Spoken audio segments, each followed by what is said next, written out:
Okay.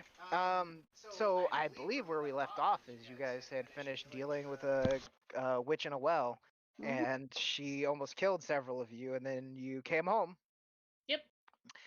And then Buster and well, you came back to the boat. Yeah, you came back to the cruise. And then Buster and Curtis are sharing a room, and Curtis began hearing strange sounds in the night, wolves howling, clawing, growling. And when he rolled over to see what Buster was doing, Buster was standing right by his face. You could feel his hot breath on you. And he had his shirt open or off, and you could see his skin begin to stretch and pop as a giant wolf's paw pressed itself against his chest, as if trying to claw its way out from the inside. His eyes going in different directions. What do you want to do, Spooky. Curtis? Be Let's see if this works. Hmm. Uh, I, Try to put him back. Go I, to I don't know how many bed. hit points Buster has, but Oh, you're in luck because I've got like 39.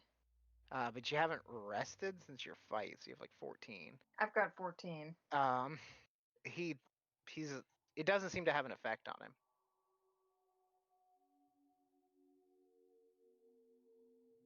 I'm sorry, it cut out. It doesn't seem to have any effect on him. He's still Okay. standing there. His eyes are glazed over. It's almost like he's sleepwalking. Hmm. Uh, where's where's my new? You do what? You got a lot, Danny. You're just gonna whack him with the sword? Yeah. Okay. Should I just like reach over in my bed and just like ugh? Ah. Uh, yeah. Go ahead and roll damage on Buster. What is You just click Myth Carver in the chat. It'll. 1d plus 2 plus If you just 1? click the word Myth Carver in the chat, it'll do it.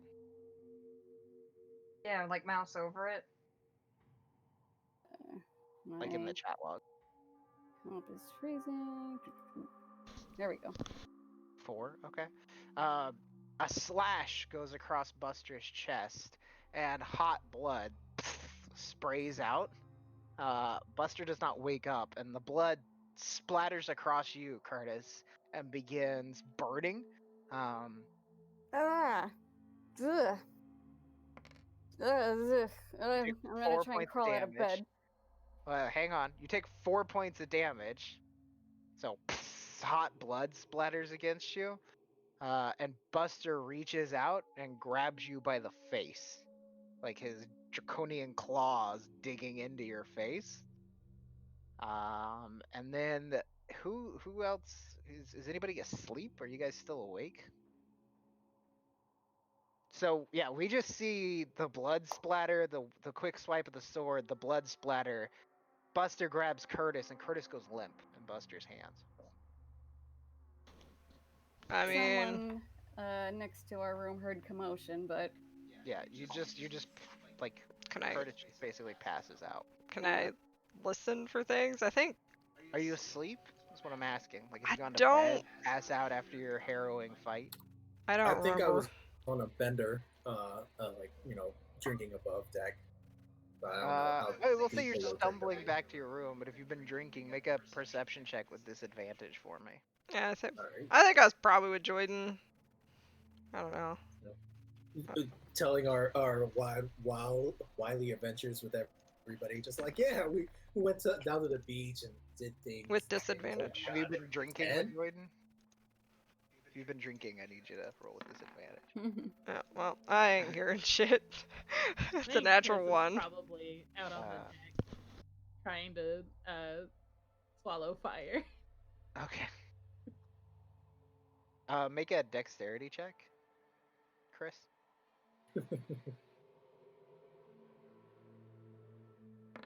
Ira, luckily, is not much of a drinker. Okay. After the brief demonstration, and you're the one that did fairly well at the. No, you didn't do well with the fire spinning, right? Did. no, she did. She Okay. was the only Yeah. one, I think. after the demonstration you had and a little bit of practice from that you had, yeah, it's not too difficult. You kind of get that you're not actually swallowing the fire; you're putting it out with your mouth. And the way the little torch burns is important too, so that the fire's flickering away from you. That's why they tilt their head back. Oh my gosh, that's how it works. If it goes up onto your face, that's when it burns. Mm. Have I never breathed fire for you guys? Nope. Holy No. shit! That's one party Please. trick you never. You gotta Oh. show us. I mean, it was really random with the nunchucks, but I would have really been shocked if it was fire. I'm sorry. Yeah, that's a trick I can do. I haven't done it in a while, but it's not hard. Cool. So Chris, yeah, you're not having any issues. You pick up fire spinning and these sort of physical things fairly quickly. Um, Ira and Joyden both suddenly stop in the hallway as they hear a growl and a grumble and a thud coming from Buster and Curtis's room. I drop my drink and just be like, I don't usually know if we were supposed to be here, so I rush to the door. You throw open the door and you can see Buster has laid down in the bed. Yeah, +1 new hobby. Buster has laid down in the bed next to Curtis and is holding Curtis's hand, but Curtis is completely still, like he's asleep. But Buster is almost convulsing, like he's almost like having a seizure. He has foam at the corner of his mouth and tears of blood running down the sides of his face, like drops. And you can see under his arm, like by his shoulder, the skin like stretch as one long like fang pushes up underneath his skin. God, Buster, what did you do? And you see the skin stretching, the scales spreading across to become white. As you can see something trying to push its way out. Yeah. Can I try? Can I try to grab Curtis and You're gonna run up and grab Or him. Curtis. grab? Okay, I'll wait for his internet to clear out. Yeah, sorry. There we go. That's back. Jordan rushes into the room in front of you, Layla. You're a little drunk, and Ira sort of cocks her head to the side. And as Jordan rushes in the room, he sees this going on and grabs Curtis and tries to pull him away. And Jordan goes limp and falls over Curtis. Oh. Domino effect. Curtis, you tripped me. Like asleep. Ira? She kind of looks around the corner and she's like, "That doesn't seem like a sexy time kind of thing. Oh, what's wrong with your dragonborn friend? Oh, that's nasty." Oh no, can I you can see spare the the paw. dying on him? How no? Is he dying? The paw returned to like Buster's chest as something tries to push its way out. Yeah, spare the dying. I don't know if he's dying. Cool. You run up, you touch Curtis. Oh no, oh shit, that's a touch spell. And you go to sleep. I'm dead. Damn. No. Out of the Never group of you mind. that have passed out, who wants to go first? Guess I'll Quick. go first. No. The Cool. case of the toxic woman. Oh yeah. I'm drunk. I'm like, oh, he's dying. Shit. Oh. There's two ways we can do this. Either we can drop down into the secret chat, or we can do it in the main room, and you guys just pretend like your characters don't know what the other characters experience. Let's just do it here. Fine. That's fine. Mhm. Okay. Let's pick one. Hey, Buster. Can you describe your wife? Oh, damn. Your wife. Wait, do I remember? Describe her for me. She had long feathers, and she had wings, and she was just so smart. She could fleece a sheep and have it pay her. Okay. Did you guys like live on a farm together? We lived in a caravan. A caravan? So like gypsies.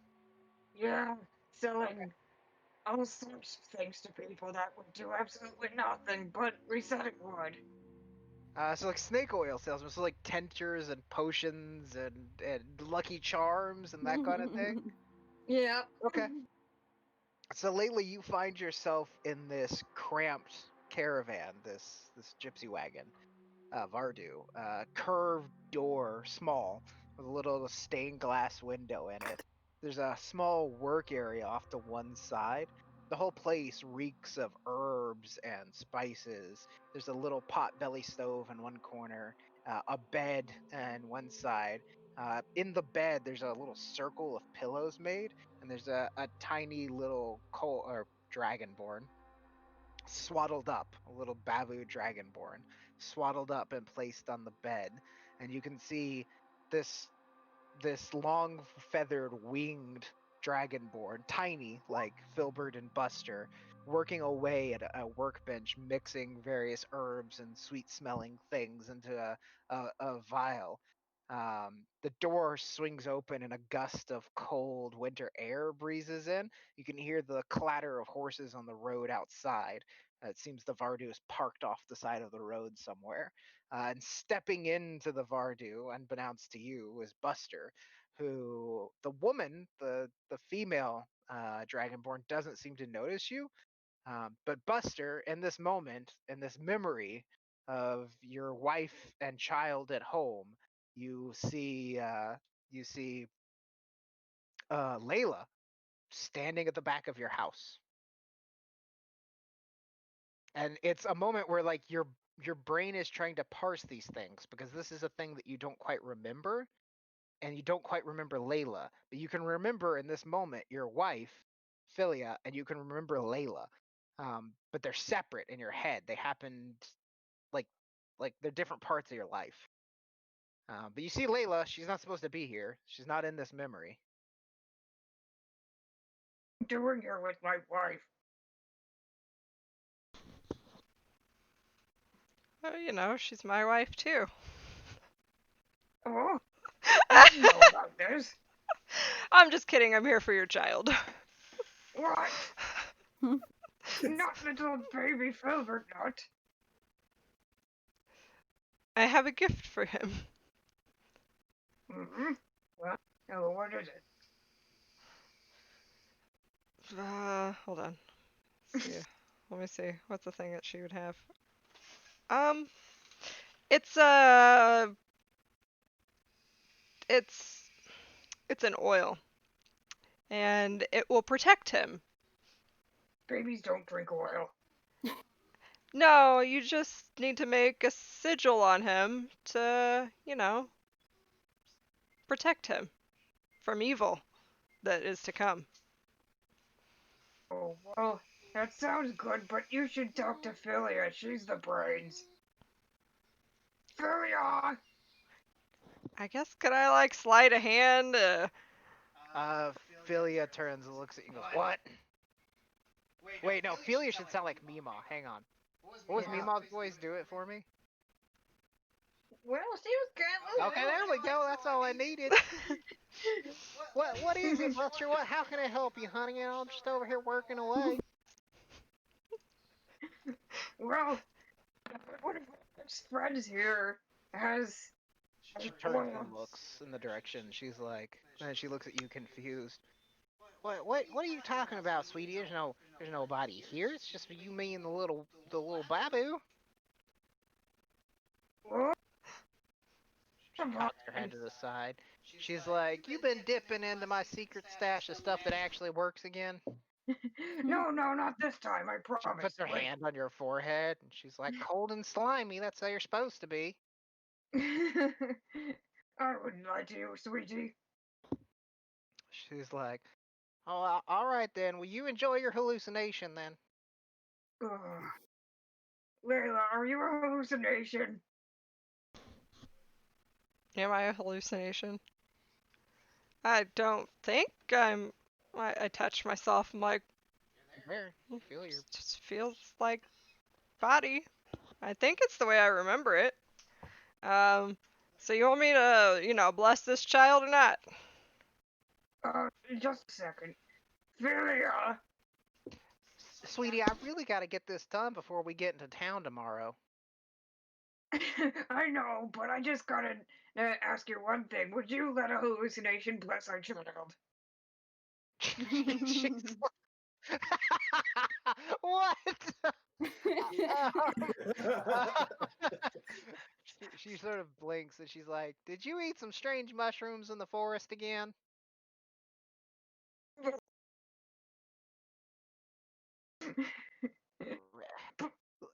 Are you seeing hallucinations of people who want to look? She kind of looks her out and she's like, "I don't know if that's a good idea. Maybe what if?" She starts like searching the room and like waving her arms around. And she just like waves her hands right through Layla. And she's like, What if Archer, go squeak your ball somewhere else, bro." Aw. She's like, "What if it's some kind of demon come to pretend that it's something good and it wants to do something bad to our baby? That's not good." Demon. And what if it's a demon? Yeah, we don't want a demon to bless our child. I don't think you should let whatever mushroom powered hallucinations you're on right now bless your children. What if you're seeing into the ethereal plane or something?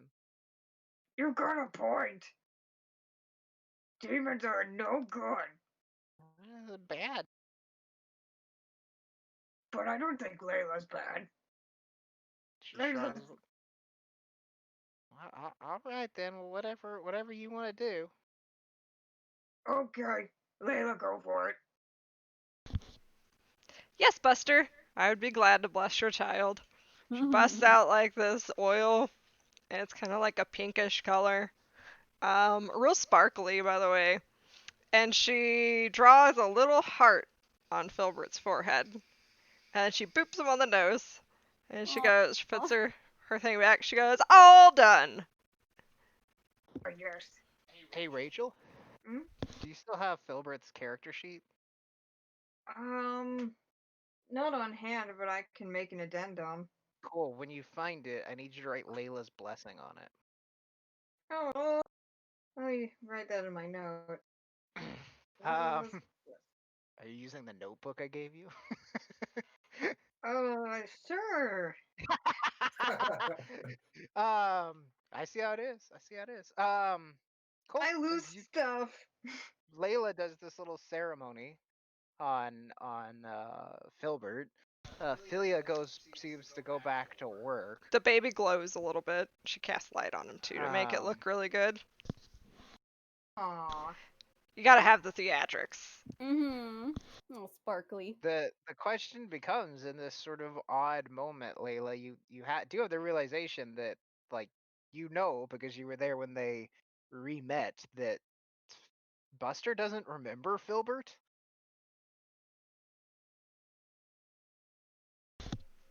Is this my dream or Filbert's dream? Shrug. Okay, well. He doesn't remember Filbert. What am I supposed to do with this? I don't know. Why does he not remember? Because he got knocked unconscious, and when he woke back up, he had no memory. Oh, well, I mean, he met his son. I was different back then. So was Filbert. Seems that way. So was Buster. Also seems that way. Oh gosh. We've all done a lot of changing. And you can actually see Buster trying to, like, parse this in his head, because this is not something like Layla's not supposed to be here, Buster. Like, not in this memory, and you can't figure out where Layla came from or who she is. You know she's your friend, but you don't remember much else about her. And like, this was a long time ago, and maybe Layla was a long time ago, or maybe Layla was today. Like, it's jumbled in your head. So Layla, this doesn't make any sense. What are you doing in my little house? I feel like you're not supposed to be here. I mean, that sounds so mean, but You it doesn't asked feel me right. to be here. And Philia breezes past Buster, goes out the door. She's like, "Excuse me, honey, I'm gonna get the horses ready," and shuts the door. You I do. you asked me to be here. So I'm here. I did? Wait, how did I even get here? Oh, well, yeah, I live here, duh. Well, how did you get here? Oh, yeah, I told you to be here. Wait a minute. Oh, it was broccoli. Oh, I Jesus. think I'm gonna go. I think maybe you need to take a lay down, and maybe you need a blessing too. Ugh. I think Lady Well, Soon would be. She might be able to lend me a little bit of extra juice, you know, for two. Layla, your wounds from the day have not seemed to carry into whatever this is. Okay, I look fine. Yeah. So I'm gonna say you have your spell slots Yeah, while in this place. place. Okay, yeah. Um, so you want to take a little, and then take a okay. nap? Probably a good I idea. mean, it has been a long day of doing not very much. Okay. I don't know what you did today, but yeah, sure. I don't either. Well, he just kind of kicks his little feet up. You're gonna try to get Buster to take a nap. Mhm. And Okay. I'm gonna give him um a spell. Okay, so I'm gonna bend down, and you know, Buster's looking kind of tired. Maybe he's not feeling all that great. I'm gonna open up, you know, my bottle, and gonna draw a little bit of a symbol on my forearm, and then I'm going to put it to his head. And I'm gonna do this, which is a little weird. It might tingle a little bit. You are now blessed. Have a good Wow. night. Roll the. Damn it! Roll the hit points for. 4d8. Jeez, that's a lot, though. Well, let's see what we can do. 20. Oh. Nice. Okay. Okay. Buster, there's a piece chunk of Layla's like brightness of her like seemingly constant and never ending cheer. Um her like upbeat, happy sort of way that thing despite what you know she's been through and despite things you guys have been through together, Layla always seems to be upbeat and happy. And there's a bit of that. There's a little piece of Layla that you can feel that gets pulled into you in this moment. Let's talk about Buster's childhood home. What's that look like? Like, Yeah, where did Buster grow up? I think that he came from a pretty well-to-do family. Okay. Might have even been in Chult. I don't know. Okay. So Buster, maybe like some trade barons in Chult. Mm-hmm. Your That's parents? Were your parents around a lot because they were rich, or were they like more absentee and like a nanny took care of you? Say that they were probably uh gone a lot more, and Um, he was just kind of raised by a nanny. okay. So we see little 8-year-old Buster, his feathers just beginning to grow in. Um, a little chubby, dressed in like a noble's outfit with a hat. And he's sitting in a room that has like a brightly floral patterned carpet, uh, fancy wood paneled walls, a big bay window with cushions in it, toys scattered everywhere, a bed off in the corner, light streaming in from the constant sunshine because either the sun's out or it's raining. Those are the two weather types in Chult. We can hear the jungle birds even in a city. You can hear the jungle birds cawing outside. Or there's an older woman, maybe in her late 50s, early 60s, who's got like a heavy, very modest looking dress, like it covers everything, and a bonnet, and deep set, wise looking wrinkles and long ago grayed hair. And she's sitting at a little table in the corner, watching little Buster make toy dragons fight, sipping tea. Uh, and Buster, you look up, and standing in the middle of your room, toys scattered about their feet, is Joyden. Hello, little Buster. I And don't know why I'm 8-year-old toy. Buster has like a vague memory of Joyden, but like Joyden isn't supposed to be here. Either Joyden hasn't happened yet, or Joyden's already come and gone. It's that same sort of strange fugue state. Joyden, you don't know where the fuck you are, but you recognize baby Buster. Yeah. Just like, Buster, I know that you did do this to me on purpose, but I forgive you. Move around suspiciously just to kind of get my bearings. So okay, seems like a peaceful place. Definitely won't be tortured here. The old woman sees Buster's head shoot up and look at the middle of the room, and she sort of stops and looks at Buster. She says,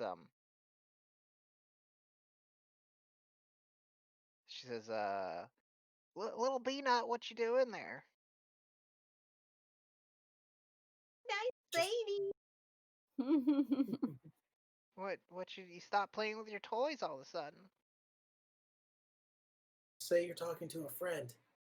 I'm talking to a friend. That's what. Is that good? Oh, Yeah, it's good. okay. Well, I mean, I guess it's normal for little friend for kids to have their imaginary friends. You two have fun, okay? We will. Okay. She goes back to sipping her tea. So what are you doing here, Jordan? Oh, well, just passing through, so to speak. Trying to see how are you doing? We haven't talked in so long. We talked with I don't remember, but like, you want to play with one of my dragons? He gives you a little toy. Can I actually hold the toy, or does it like pass through my hand? You pick it up. Awesome. The Feel like- nanny see this? She doesn't seem to notice. Yeah. I want sit down and play games with Buster, just to like, yeah. Wait, like, is this the hero or the villain in the story? Like, what's going on? Is he going to save somebody? Like, That, let's team up. Let's team up, Buster. Let's take down this other dragon. yeah, let's get him. Um, Let's stomp on it. Buster, the importance of dragons and the need to help Joyden like triggers something in your mind. Something clicks. Um, there's that sense of like, oh, we're supposed to do something about dragons, and that realization changes things around you. You're no longer little baby Buster in his childhood home.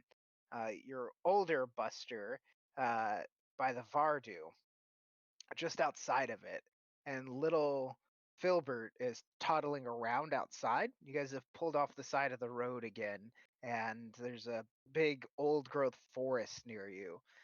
This has to be somewhere near the Sword Coast, because trees like this don't grow in the in the in Chulf. It's not jungle. It's like great giant redwoods, and you've pulled off and made a little camp, and you can see little Filbert toddling around. He's maybe 2, a little younger. Just like he's that point in his life where he can walk, but mostly only if he holds on to things.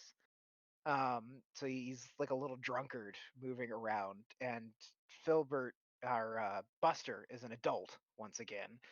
Joyden, there's like a snap, and then the two of you are standing outside. You can see this wagon behind you. The horses tied out a long line so that they can graze in a small field nearby. The little stained glass window at the back of it, smoke billowing out. It's colder, so it might be late fall. And you can see this little dragonborn. Its feathers just starting to grow in, just barely little spiky buds on the back of it, toddling around. Buster, what were Filbert's first words?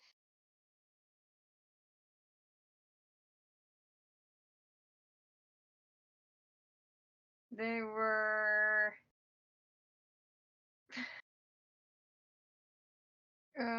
They were. Oh my god. I I can don't know. fill it in. No, I'm thinking of something, but I'm just thinking this is extremely inappropriate. I mean, inappropriate's fine. Nutsack. Thanks. Okay. You see little baby Filbert sort of using a log nearby to move itself along, walks over, looks up at you, Buster, and just goes, "Nutsack."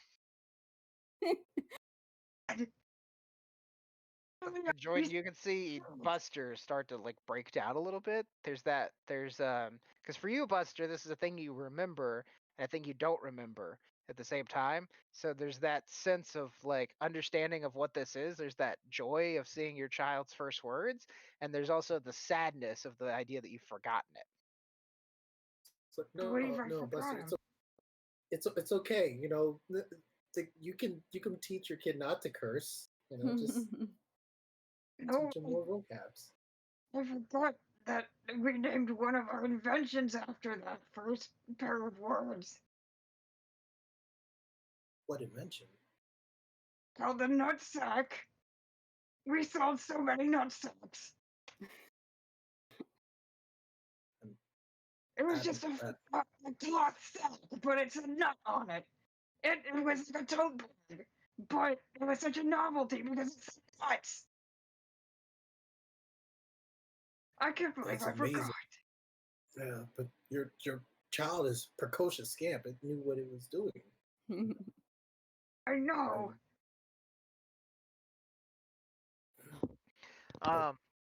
Chris, I'm gonna put a brief pause there. You come down the stairs, and as you go past Buster's door towards your room, Buster and Curtis's door, the door is open and just sort of piled all around the bed, or most of the rest of your friends passed out. Aw, they're sleeping. Sleeping in a little pile. That's so cute. And like as you think that, you see Buster convulse and like foam coming out of the side of his mouth, and his like face stretches out. It like distends long, and you can see the skin begin to like pop, and a cut forms along his cheek and begins to bleed. And underneath it, you can see an eye start to bloom. That might Like a not be good. flower. Lovely. Cool. And Ira's sort of standing in the room, and she looks up at you and she goes, "They touched each other and then passed out, and now an eyeball is coming out of your friend's face." She's like, "I've seen things like this in hell." Yeah, that sounds like a Like, not a thing that should happen here. Hi, Kat. and she's like, "I don't know what to do because I'm afraid to touch anybody." Did I hear Buster making like wolf noises or something? You hear a long, mournful howl. Okay, I'm gonna pull out what do I have for this situation? I guess I don't have any blunt weapons.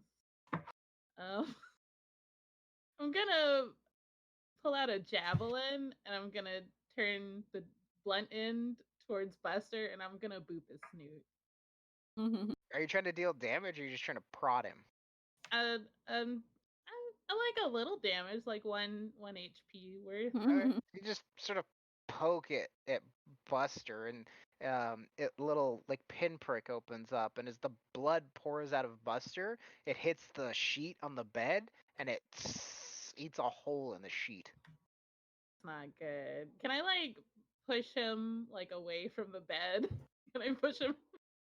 You want to try Like, to move him? yeah, with the Can you with make the a end of my dexterity check javelin. for me? Yeah. Just flat, like a straight up Oops. dexterity Oh, check. that was a save. Cool. You accidentally, as you go to like try to maneuver Buster, you're being careful to not actually touch him, to like not make contact with him.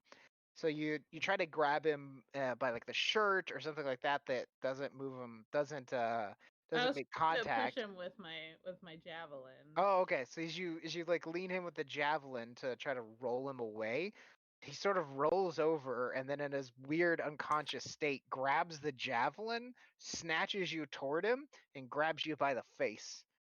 And No. Chris passes out. Well, And then Joyden, so you guys are having this conversation. So you shouldn't forget this time. Let me see if I can help you remember. And I want to cast illusionary script to write Netsack on it, and then hand it to Buster. Okay. So Buster, there's this bizarre mix of emotions where you're seeing these things that you don't remember, but suddenly you remember, but you don't remember. And there's people there that like shouldn't be there because they weren't there at the time, or maybe they've already known them, and like the mixture of future and past and who belongs where gets more and more confusing. But something about Joyden reaching out and just being kind to you, uh, it's a warming feeling. It's a sensation of knowing that regardless of what happens, even when you can't see Joyden, which is often, you know that Joyden's typically there. She's around somewhere. Which brings us to Chris. Um, Buster, let's talk about what a common day-to-day activity would have been like for you and Curtis back when you were running a cult together. Usually it would be just kind of hashing out plans and preparing rituals, getting all of the stuff assembled for like say a meal that we were all going to share with the community, So it's like like a maybe commune. yeah, It's right, right. straight up Then like cult, like commune. Yeah. Okay. So you are diligently, Curtis will not be here for this scene, but you're diligently working away in the kitchen with Curtis. The easiest thing to make for a large group of people like this is just soup. So you're working on some sort of big vat of stew or soup. It's hot in the kitchen and it gets like this there's pots and pans and just stuff, chopped vegetables and things everywhere, and it gets hot like this anytime you cook during the summer. So you're sweating. You have something wrapped across your forehead to help keep your feathers back because they tend to molt a bit when you get really hot. You can see Curtis off in a corner chopping away at something with a big ass knife. And you're moving the soup pot that you've got filled with broth and like the first ingredients of the pot over to the hearth, over onto the rack for the fire. And as you put it up there, you sort of turn around in a moment to wipe your brow, and when you turn around, you can see Chris standing there. ready. And and Chris, you he find kind of yourself in a big, almost like industrial kitchen. And you can see Curtis off in a corner working away and Buster staring at you. And there's a few other people like flittering around and they're all wearing red robes. hey, can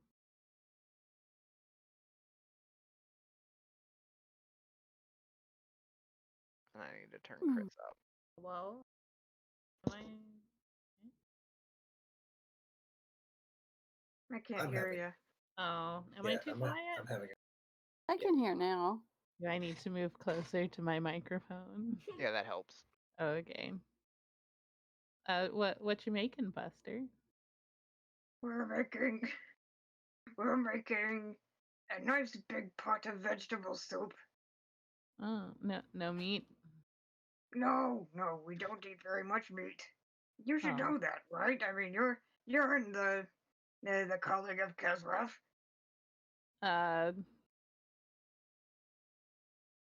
Am I? Wait, no, you You know don't what have that a is, robe. Chris. You have no idea what the fuck. Yeah, I'm asking Buster. Right. Anyway, um, so yeah, you're just gonna have to wait. It's really hot and sweaty in here, and you'll probably get hot and sweaty too, unless you want to peel Fine. a vegetable. Yeah, I'll help. Why not? I'm not doing anything else right now. I'll find like Cool. some potatoes or something to peel, I guess. You're just gonna go to work in the kitchen? Yeah. Okay. Buster, you and Chris sort of quietly fall into step with each other. Um, and there's that familiarity there of somebody that because you guys have camped together several times. There's that familiarity of somebody you've prepared meals with before. And as you're sort of watching Chris, she peels the potatoes quickly, and you can see her hands moving fast. And there's that sense of like Chris's physical prowess, where 'cause she's a small woman. She's not big, but she's, for whatever insane reason, she's incredibly capable when it comes to any kind of physical action.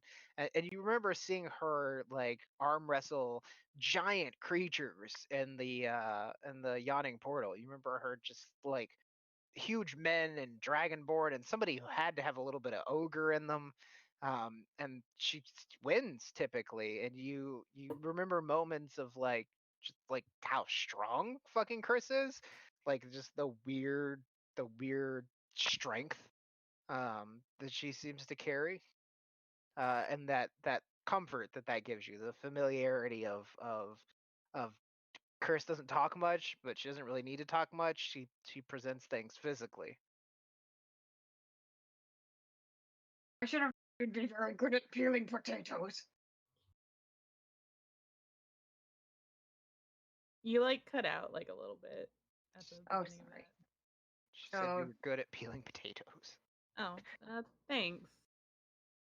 Dude, does this soup smell good or Mhm. okay? I don't think there's anything weird in it, right, Buster? It's just food. it's just food. Yeah. Yeah. I'll be like, oh, well, I guess you're pretty good at cooking, Buster. I didn't know that Oh, about you. well, I guess I don't cook very much. But, And like Curtis like walks through Chris, like literally passes through her with the vegetables they've been chopping and dumps them into the pot. oh, how are you doing that? Chris, Hmm. did you do ghost again? Again? Have Yeah, I? you're always doing that. Am I? I don't think that's a thing that I do personally. Hmm. Hmm. Well, anyway, if you want to, you can stick around for the gathering. I guess so. I don't know We what sing kind of. songs and do a little dancing. Well, yeah, I guess I might stick around if there's gonna be food. Okay. We're gonna do a flash forward then. It gets dark. Dinner's had. Is there like a church? Do you guys hold ceremonies outside, or is there like a building? Like a beach community, right? Sure, cold. Yeah. Go for it. You have free reign too. So let me Well- ask this then, and either Curtis or Buster can answer this. Where's the altar where Tendelos had his eye cut out? Well, Hmm. would that be in like the forest or right by the beach, Denny? Hmm. A forest, a beach. You know what? Let's just say it was outside. But okay, so was it in the forest or like in a grove where the trees have been cleared, or was it out by the beach? I guess. Oh gosh. Coin. Let's say a grove. Okay. So end of the evening and the meal where nobody interacts with you but Buster, Chris. Um, they sort of quietly all get up. At some point during the meal, Curtis vanishes. He disappears. And about 20 minutes later, they all get up and head out into this forest. And again, it's big, old growth trees, but the branches seem to claw down. They're almost low hanging, and it feels like it's reaching out to you. And there's that like movie style dry ice fog that clings to the ground. So from like knee level down, you can't see, and there's just all these people in these long red robes that move out into the forest, and they're ahead of you. So you come to a circle of them, or they seem to have formed like a half circle or circle around somebody standing, and you can't get a clear look until you move closer. And at this point, you've come to the realization that these people can't interact with you, so you just walk through them. Standing in the center of the circle, there's a long stone altar, old, ancient, big stone with red moss that's grown over it, the color of blood. The moon is bright enough that even without dark vision, you have a clear view of all of this. And standing there in a slightly more ornate robe than everyone else over the altar is Curtis. He has in one hand what looks like a purpose-built dagger. Has sort of a curve.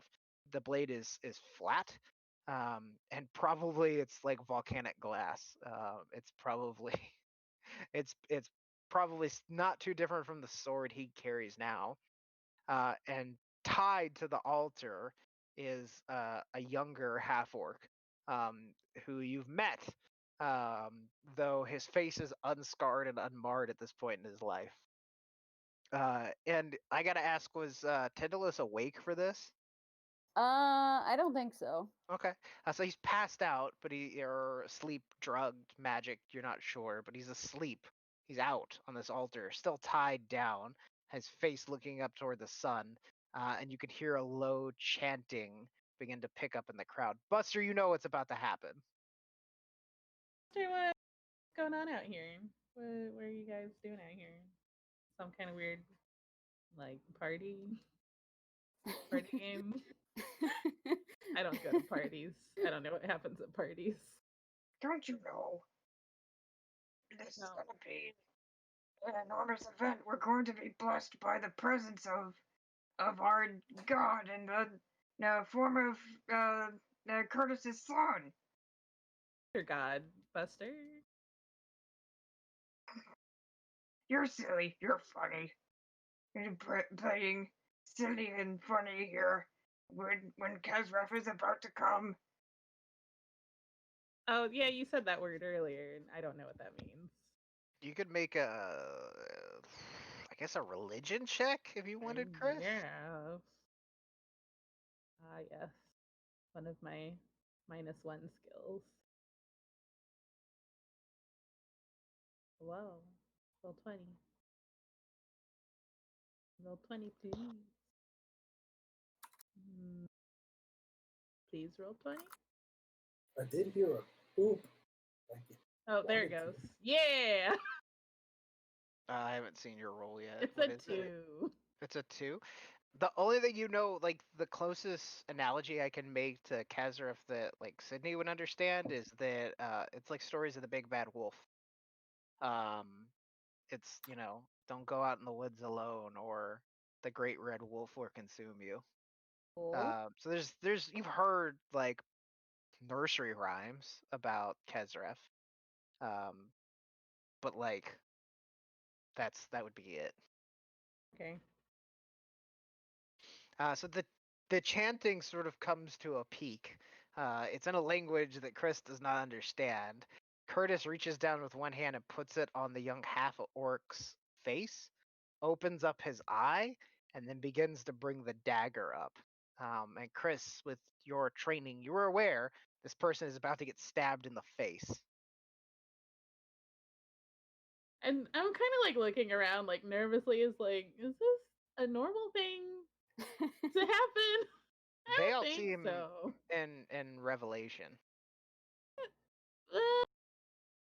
Buster, I don't know about this one. I don't know. I don't know about that. I don't Do know you want to about what's going on here. do you want to do something about it, Chris? Do Uh, you have that know your enemy ability yet? no, Okay, I don't remember what level you get it. I don't know what that is. I don't like. Do I feel like I can do anything about this? Because I've passed through Are you like you all get the it next things. level? Well, here's the question: whether you feel like you could do something or couldn't, how would Chris react? Would I they just think let this random person get stabbed in the face, or would they try to intervene? Even yeah, I think I would probably try and grab the knife okay, if I so could, if I felt I could get there in time, or I Buster, might parry it. you see Chris rush forward. One hand goes to one of her rapiers. Lightning begins to arc off of her body, and she flies forward. Chris runs at a speed that is inhuman. And as she lunges forward, you can see the lightning on her back forms into a pair of long, like dragon wings. And then we need to talk about well, let's talk about this. So as Chris rushes forward, Buster, again, you're reminded of not just Chris's strength, not like her physical abilities, but you've noticed a lot of times when combat breaks out, when it's time to throw down, Chris is the first person to put herself in harm's way. She always steps in front of the group. You know, when a fight happens, it not only does she have that strength physically, but she has a strength innerly, and you've never seen her use it in a way to harm somebody other than to protect. And as Chris lunges forward, hand out, rapier beginning to glint in the moonlight, you are overcome by that sense of not just physical strength of Chris, but that emotional or like mental strength, that drive, and that self assuredness. Chris knows she's a dragon and does not fucking question it. Um, and at this moment, there's like a roar, like a boom, and everything around you shakes as if a dragon itself had landed where you are standing. And then we need to talk about when Curtis left you for dead.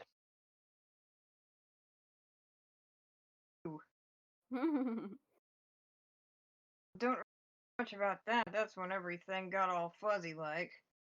Okay. But Was that when you got shot through the wall by, what was that guy's name? Zaraj? no, actually this was the first time that he lost all of his memory, and it turned him to a fucking family reunion nightmare.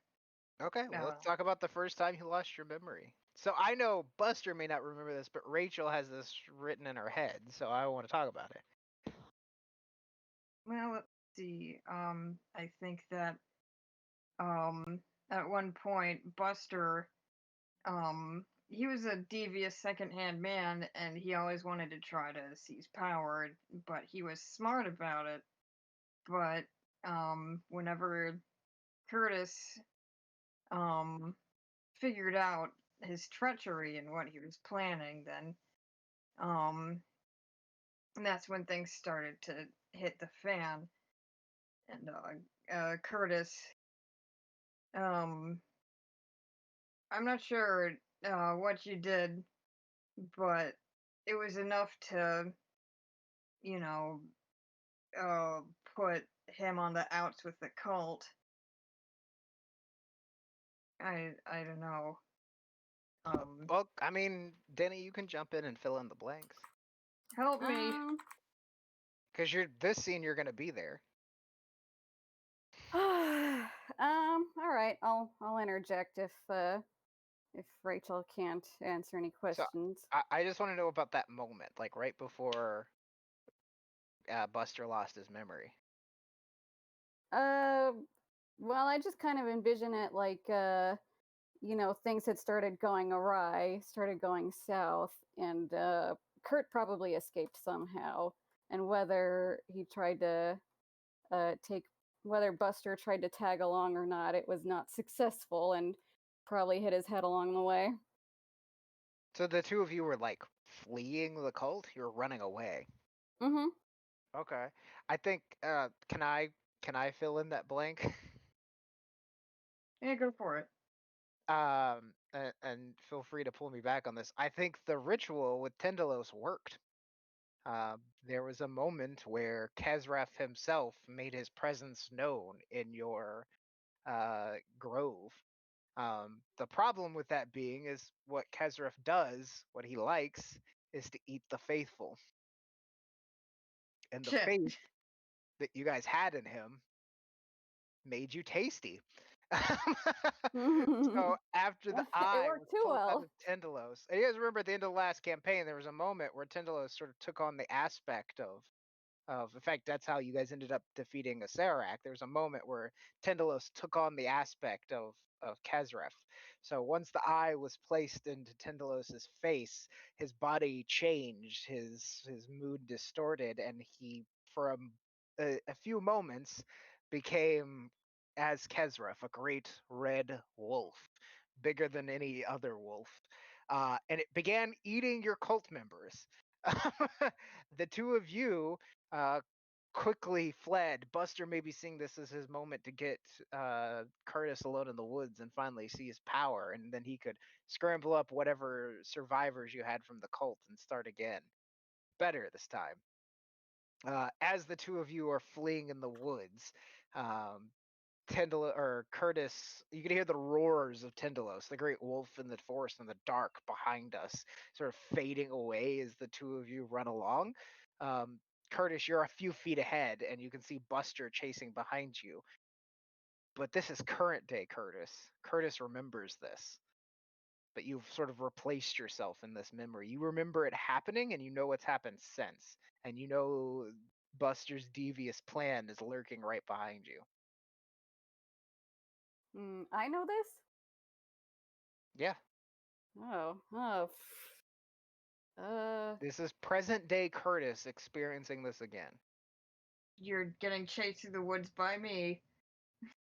You're Oh, hearing no. your son roaring, devouring our followers, and I'm about to become the new leader of Shit Mountain. Fuck. I didn't think that far ahead. In the big rock Kazrif Mountains? Well, I don't think I have.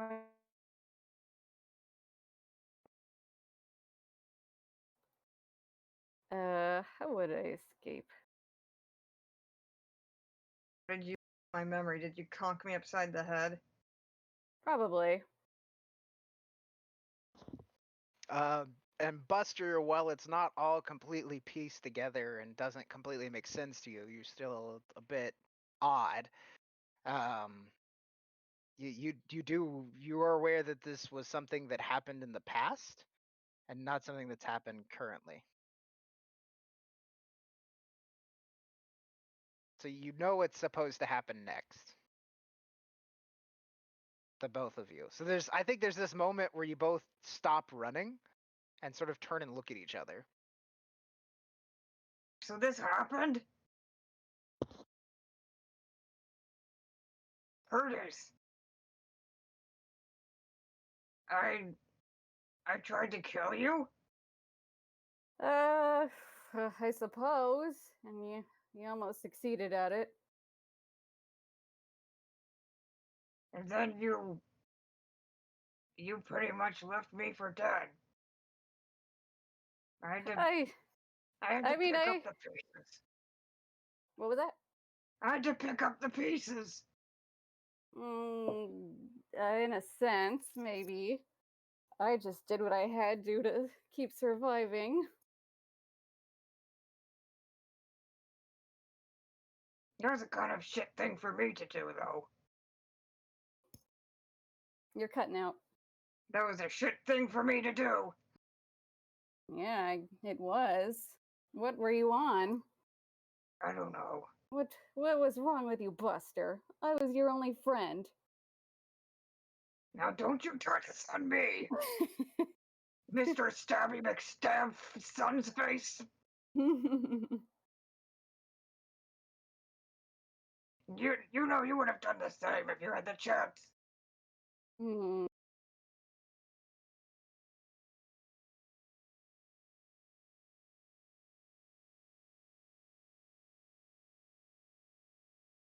You made me forget everything about myself. It was all because I wanted what you had. Mm. Well, if that was the case, you should have just let me know. Yeah. I don't think it had to end up so violent.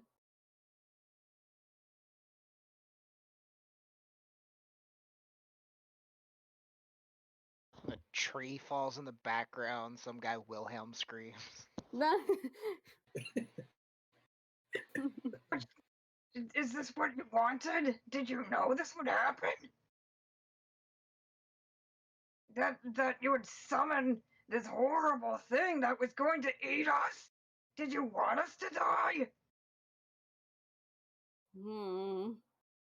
Well, I didn't think it would go that bad, but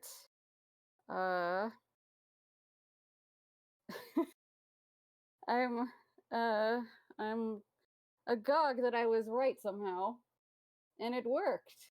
Hopefully, this planet will be in much better straits for it.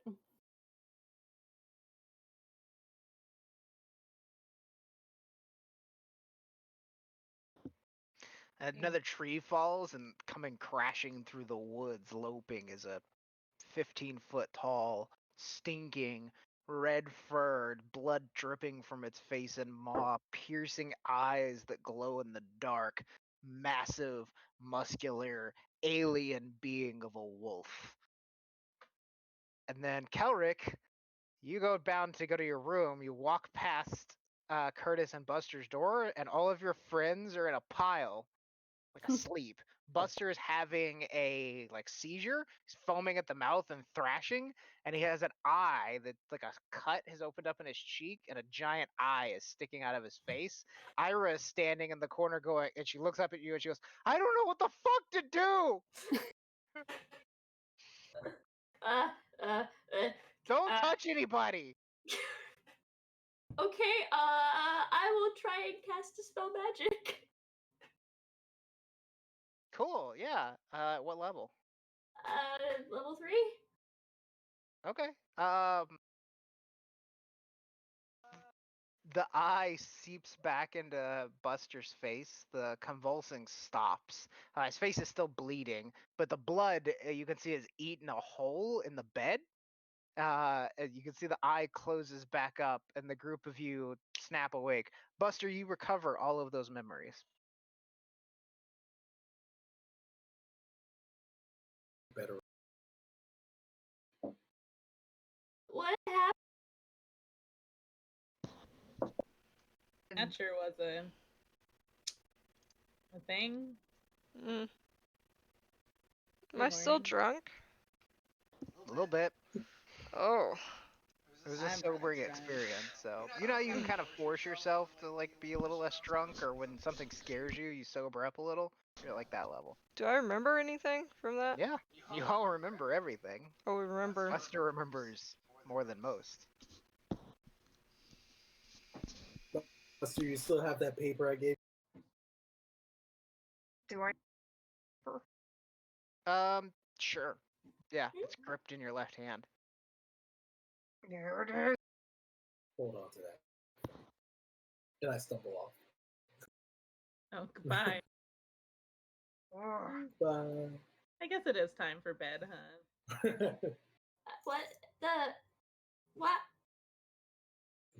Sleep now. Explanation later. Yeah. Jordan, it was take me to one of bed. those things. You kind of had to be there, Elric. I scoop up Layla, just be like, don't worry. I'll put you. Thanks. She kind of like nuzzles into Jordan's chest. She's like looking down. She's like, mm-hmm. And nuzzles in there. Aw. Nightmares don't become us, Buster. Mm, Wow. mm-mm. I remember it's got a baby, and for some reason I gave it a blessing, but I don't know why. It's weird. I don't know. You were sober in the dream, so the memory of what you did and what happened is clear. Yeah, but I don't know why I did it, or how I got there, or why I was there, but I was there, because I was asked. There either. I was asked to be there. As far as I know I saved everybody. I was just like, oh, I'll pull Curtis away, and then I wake up on the ground. It's like, yep, it's all me. You did it. You fell asleep, Jordan. So Buster, can I look at your eye real quick? I guess. Buster, like your face, like you just have blood all down your face and onto your chest. He's just kind of There's touching like it. a big cut on his face. Let me fix that. I'm gonna cast Cure Wounds on him. Sure. Yeah, it heals closed. The bleeding stops. Oh, thank you. No problem. But my eyes are up here. No, Kurt, you wake up just like everybody else. That's what I was Ugh. looking at. Are you okay? Like checking for fever nonsense. He's cold and slimy. You seemed like you were having a seizure. Sure. Sure, because I remembered everything that I forgot. Pretty much. Ugh. Heavy shit. Are you okay? I'll get back to you on that. And he just kind of looks at Curtis. Oh, okay. What Is Curtis happened? pretending to still be asleep? He's like, I think he's just kind of very groggily waking up and checking what happened to his neck. I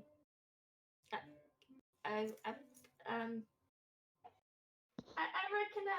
Can you give me the lowdown of what happened while I was eating catfish? she like shrugs. Like,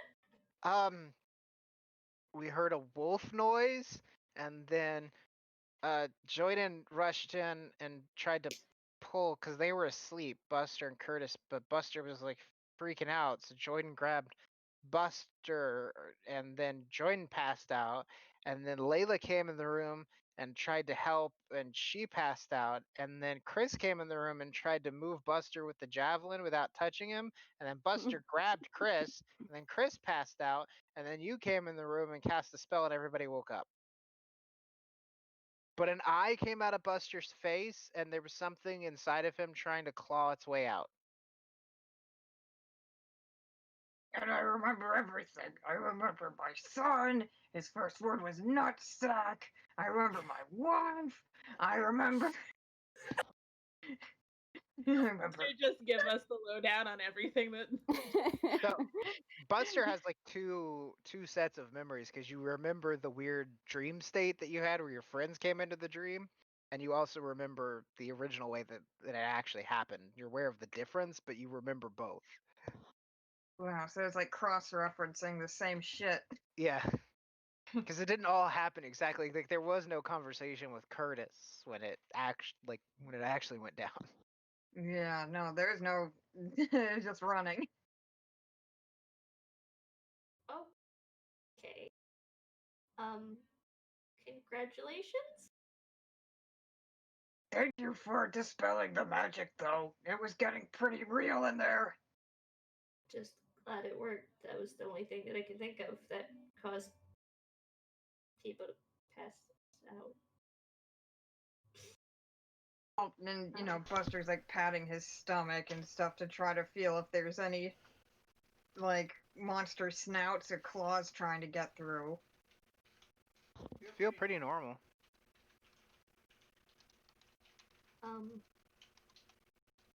Good. I'm glad that all worked out. And he like looks after where Jordan and Layla left, and he's like, and nothing else happened. It was just sleeping, right? I mean, if you mean, He looks at Ira when he asks the question since she saw it. She was like, there was no sex, if that's what you're asking. Definitely wasn't a sex thing. I imagine not with clothes on. Yeah. She shakes her head. No, if it had been a sex thing, I'd have jumped right in the middle. This was not a sex thing. I've seen stuff like this in hell. That's Not at all reassuring. Something is somewhere else, and it's trying to come out to here, and it's trying to use Buster as a door. Shit. Gotta lock this door. Okay. Door in check. Hey, Just- Can Bust. I make a religion or arcana check for things trying to use people to break into other places? And like your room attendant Bobo comes by and like looks over and sees like blood everywhere, and you guys like all freaked out, and he's like, Need some new sheets. he nods and he's like, it may be some tea. I will Oh be right no, back. whiskey, please. Whiskey. The flight. In Thank the you. tea. Yep. Mm. Is that a religion or arcana? What are you trying to parse out? The using people as a teleportation door, whatever, for Either. going from Either either. work. Okay. Yeah. Then that's gonna be. Jordan, walk me over to Buster. I U-turn. I mean, Kelrick, you're aware that things from other places, specifically creatures in the astral plane, like the gods, or in one of the hells or the abyss, are not supposed to be able to pass into the material plane. They're not supposed to be able to come over. So there's a thing called the Divine Gate that locks all of them away. And clerics like Layla are the way that gods and other beings of that nature pass through the world. You can make deals with beings that are not gods. Gods are not the only creatures that can grant powers. A deal could be struck with something that would allow you to take power from it. It would make you closer to that thing. Hang on a second. Hmm. It would make you closer to that thing. If the right actions or activities or rites or rituals are performed, though, things from other places can be brought over. Wait, So wait, wait. if somebody had a deal with a thing that was in another place, and was set to a task that would allow that thing to come through, it might be that person could be used as basically a gate or a summoning port, a circle. Wait. Similar to the way that previously a demon passed through Buster as a gate to come into this world. Buster, I got this. Hold on. Jordan, walk me over here. Before you guys go, I need to tell you about something. Is everyone here? I'm busting out my lipstick. Buster, What? I'm gonna bless you.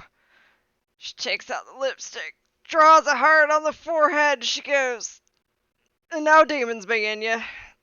And puts her lipstick back. Yep, that'll do it. Alright, let's have a good night. Wait, don't go anywhere. And he just grabs you and it's like, you blessed my son. You pass out. Thank I'm joking.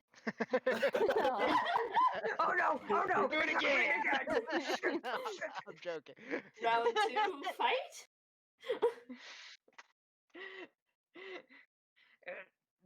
Jordan, you helped me play with dragons when I was a baby. Well, of course, it was fun for me too. Oh, that's good. Helped me realize the importance of the present situation and what we need to be doing. And Chris, you leapt in the middle of a horrible situation. Something that I'm not proud of. Thank Do you. things that we regret. Don't worry about it. And he just looks at Curtis. Ulrich, thank you for coming in and dispelling this strange fugue state. Right in the nick of time. Just really awkward, like, head pats from Kelrick. Like, this is cool? This is cool, right? Yeah. Yeah, this is cool. You're cool. All right, now everybody can leave the room. I've got to say something to Curtis in private. Yeah, Can I make an insight check? I'm Kurt drunk just though. turns away. Sure, if you want. You can do it with disadvantage due to your drunkenness. Yeah, I'm pretty I drunk. wanted I to mean, too. I just like rubbed all over Buster's forehead. 16. What are you looking for? I want to know if I can sense some kind of like evil in a Buster, like some sort of bad thoughts. I don't know. Is he feeling like something bad he wants to do? I don't know, Buster. Is there anything bad you want to do? Do I sense malice in the voice, the way he phrased, I have to talk to Curtis? Not anymore. I mean, okay, like out of character. Buster, up until this point, was kind of going full chaotic and was gonna do something really bad to Curtis. But now that he's seen their past and what they've gone through together, and that it wasn't all Curtis that was doing this stuff, it was him too, and he needs to reconcile with that shit. He doesn't want to really do a violence to Curtis anymore. He just wants to try to reconcile. So short answer, Layla, no. Okay, so he seems chill. Alright, hey Buster, don't be selling your soul to anyone. Unless you want to sell it to me, but I don't think that you can do that, because... Where's my drink? Aw. Advice. Bobo comes into the room with like a fresh change of sheets and a bunch of booze. Jordan, Excellent. we ride. The man of the hour. Giddy up. Thank you for the sheets. I'm sorry I burned a hole in them. Ira has slowly like worked her way to the door and is just like backing out. She's like that Ira! Homer Simpson gif. Suspicious. Sliding out. Ira! I didn't get to. And he's like coming to it. And she's like shuts the door. Like, nope. Well, is that everyone? Is it just you and me, Curtis? I don't know, is it? Does everybody else leave? I think so, yes. I think Kelrick's just still shaken. Oh yeah, Kelrick and Ira just sort of Hey, standing in the Calric, hall. you want to watch me swallow some fire? No, nope, nope, nope, Are you nope, sure? nope. No. Don't make me walk out that door again. No, it's really cool. Ira's like, I can do that. Oh yeah? No, she's like, oh, I'm pretty much immune to fire from hell. Oh, cool. You know, I mean, bad there. me and Layla gotta finish these drinks, so I think we should watch this. What do you think? Let's Layla? go up onto the top floor. And she looks over and she's like, I have to drink a lot to get drunk, but I'm about to. And while you guys are drunk, you can watch me swallow some fire. This sounds great. I'm going to assume this is a trick you may perform from now on. Nice. Chris. So I'm not going to make you roll every time you do it. Cool. So the group of you go up to the top deck and Chris starts putting on a fire show, which leaves Buster and Curtis alone in their room. Buster just kind of walks over to Curtis and stares straight up at him. So, and he just puts out a hand. What? It's a hand, you shake it. Are you gonna try anything? Are you going to try anything? No. Then I won't either. Ugh. Ugh. Buster, I'm really sorry. Too. Ugh. Good. Shake hand through the cam. Mm-hmm. Okay. Buster and Curtis shake hands. Alright, well, let's agree not to try to backstab each other anymore, or our friends, or cause any more pain. We've got to mend these wounds that we have caused to the world and each other. Hmm. Mm-hmm. But It's so insincere. Mhm. I'm sorry. I'm sorry. I just got choked out. I'm tired. And Buster could probably choke me out again. Look, we don't need to know what you guys do when the camera's off you. Like when it does the thing where the soft music plays and it shows the drapes, we don't even know what's going on. That's why the camera's showing the drapes. Over to like Own the it. candles lit in the corner. Rose petals scattered on the floor. Pure moods music. No.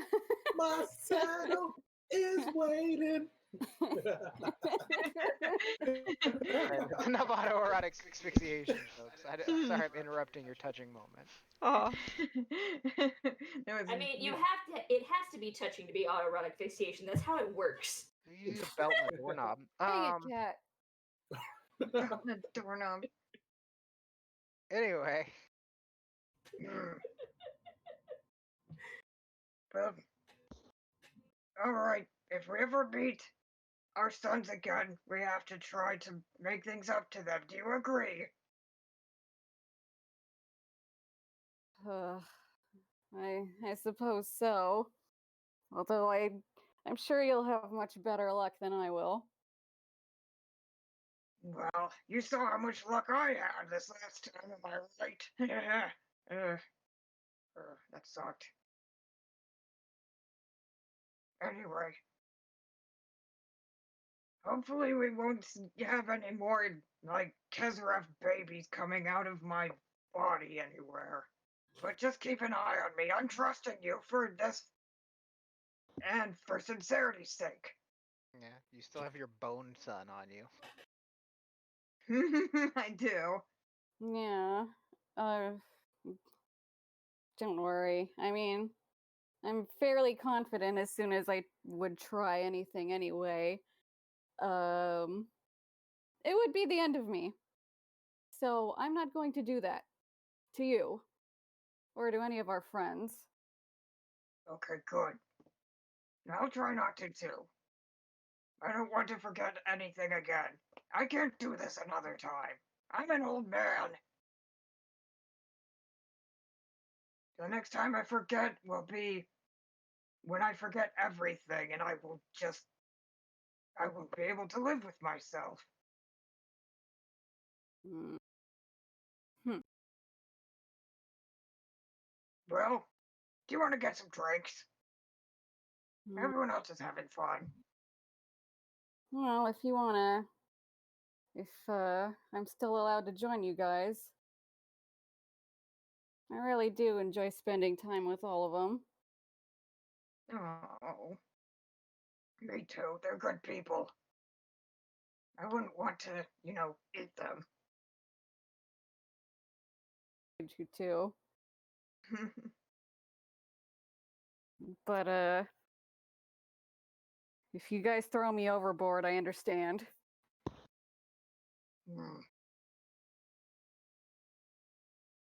Well, same here if you throw me overboard. Who knows if I get possessed again? Have you felt any weird lately? How lately do you mean? I mean, that was just like 5 minutes ago, where I was apparently convulsing, and I had an eyeball on my cheek. Have you felt weird in between the 5 minutes and now? He pats himself. No. You feel better, Buster. There's a little bit more, like, assuredness in yourself, and you feel like ready to back your friends up and be there for them, and you feel a little more cheerful. Like you feel better. I actually feel better than I have in a very long time, if in my whole life. Well, that's good. I guess. I'm happy for you. He puts a hand on his little shoulder. Join, you can 100% get some sort of flaming tiki drink. Nice. That's a thing you could order. Okay. So the night comes to a close. You guys finally, drunkenly or otherwise, I assume you guys go up to the top deck. You hang out. You watch Chris eat fire and do fire twirling. She's gotten very good at it in a short period of time. Less than and a day. yeah. like I said, she picks things up very quickly. So you very quickly or over the course of the evening party away. Is there anything else you guys want to do over the course of that evening? Where like right after this happens and you're all getting a little tipsy and having a good time, maybe this experience makes you feel a little more bonded. Kelric, def- I don't know if you want to go, but Ira definitely goes up to get a drink. I don't know if Kelric goes up to like be like, "Fuck it, I'm getting a drink." I'll be get a drink, but the minute fire is involved, he moves as far away as physically possible. Yeah, you move away from it, but I mean, like Chris seems to have complete control over it. In fact, Chris, can you make? I'm gonna give you proficiency in fire shit. Let's put it on your character sheet. All fire shit. I don't know what that means really, but I'm Like what is that excited. called when you like the fire performance? Fire. Fireplay. Fireplay work. This sounds. I'm gonna call it fire dancing. Yeah. There you go. It's on your character sheet now. Roll me that check. Let's see what happens. Okay, Chris draws a crowd a little bit. Other people on the ship think it's a performance. I'm having a good time. At the end of it, like you make a few gold. Like people try to tip you, and like the old couple that tries to bone everybody claps. Little kids are joyful. But yeah, so during this evening of drinking and Chris fire dancing and the sort of the rest of it, is there anything else we want to do, or are we ready to move forward? We're good. I, Well, Chris is I good. definitely want. I definitely want to talk to everybody about it. Just be like, oh, Oh, it was so awesome. I got to play with young Buster and the Dragon Toys. Buster seemed pretty well off back. Better than what I had. Oh yeah, well, I saw Buster, but he wasn't well off. With a wife and a wee baby, and I blessed his wee baby.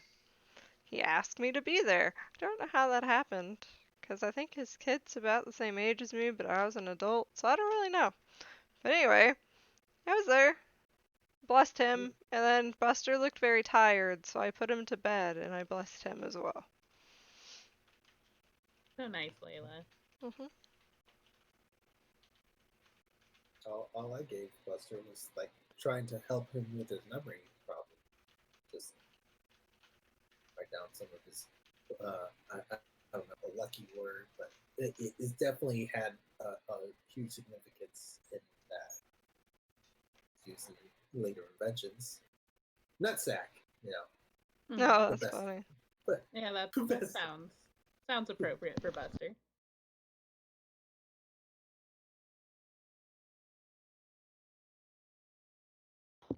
After that, I just remember waking Keller is just pulled away from the group, trying to stay away from the fire. I mean, if they're talking, like if this is after the performance, that I'm Sure. listening intently because I do want to know what the fuck happened. Yeah, Luckily, help if you put it on Yeah. YouTube, you can watch it.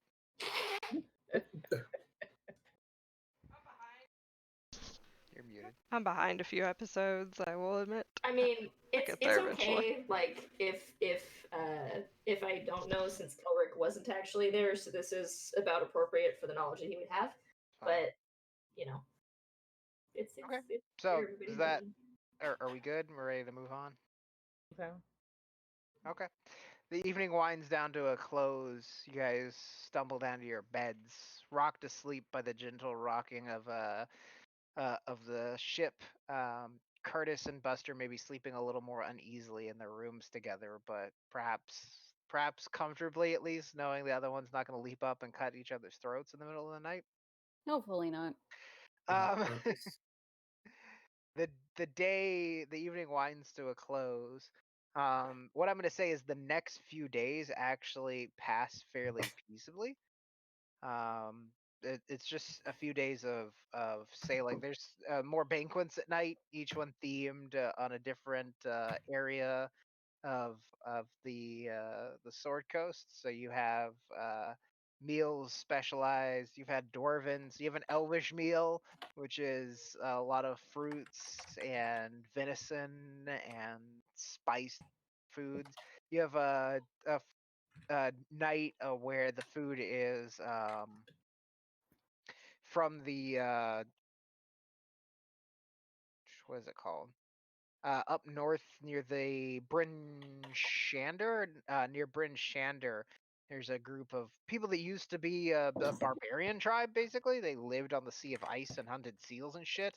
So there's seal meat and spiced mead and sort of like a Viking theme to the meal. So there's a few nights of different meals and banquets. There's an evening where a jester comes on as the performance of the night. He juggles and tells jokes and makes fun of the captain. But the days seem to wind on relaxedly during the rest of the cruise. Basically, from here to Baldur's Gate, it's going to be peaceable. So during your actual time of relaxation, is there anything you guys want to do? So let me ask you this, Kelric: are you using the advice that Ira is giving you? Mhm. If it's like uh verbal advice, Yes. then yes. She's like telling you, don't try pickup lines. Just tell her hair looks nice. Compliment something she works hard on, like her makeup, like things like that. Yeah, no, he like at first he tries to do that and it's really awkward because he like picks the wrong things, but like the tutorial's helping. I want that interaction in my life. Thanks. I think she just like doesn't really think anything of it really at first. She's just like, it's a little weird, you know? She kind of gives you a look. She's like, yeah, I really like this color, I wasn't real sure if, this orange lipstick was gonna go, but I think you're right. I think it looks alright. It's not bad. Yeah, I can see how much work you put into it. It's paying off. And then like Ira's behind Layla with like thumbs up, like, yeah, no, that's good. Thanks. I think maybe I'll get a little bit of Soon's blessing today with that one, and yeah. She'd be lucky to bless you. Thanks, Calric.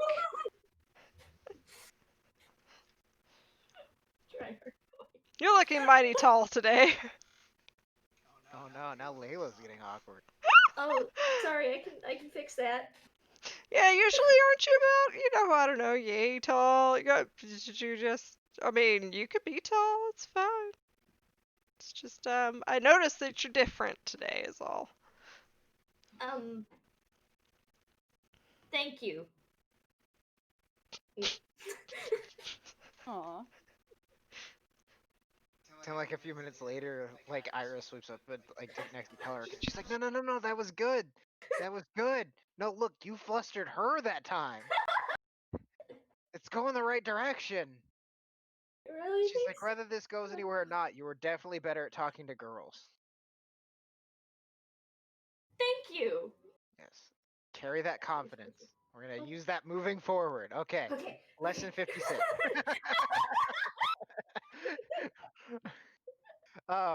The sad part about this is like I, as the dungeon master, don't know how to talk to girls. So I'm gonna be bad at teaching Kelric the character. Okay, I'm not good at talking to girls either, just regular people. Well, you know what I mean. I'm not good at flirting. There, is that better? I mean, anything's better than what I do. Someone tried to flirt with me. I was like, oh, I didn't think about it that way. Then walked off. Ask Susie. Ask Susie. What was my version of flirting? What did I do when I wanted to go out on a date with you? You wanna go out on a date? That's all I got. Aw. No? Alright. I mean, if it works, it works. I mean, clearly it worked, right? Yeah, like the Yeah, fifth time. Straightforward. No. No. Did it work? No. Yeah, okay. That was my system, man. You just ask the girl out, and typically, if she says no, then you just move on with your life.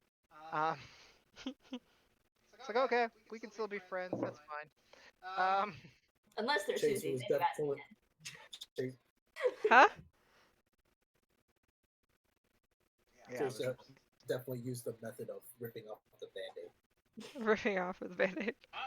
okay, I'll explain it. It never bothered me when a girl would tell me no. When like in high school, when I was still asking girls out, if I asked a girl out and she said no, I would just say okay, and then move on with my life. Like I didn't find that painful. That's a completely reasonable response for anybody to have when you ask them to be romantically involved with you. Like it's okay for people to not be interested in that. And I never understood why people got so upset and like crushed when somebody said no to them. I just didn't get it. That's just me. I'm twisted. Some Most people people can't. I don't know if it's the rejection or if it's like the emotional attachment they pre-built for themselves before the relationship starts. Yeah. But as like a sociopath, I don't have that. Um, Uh-huh.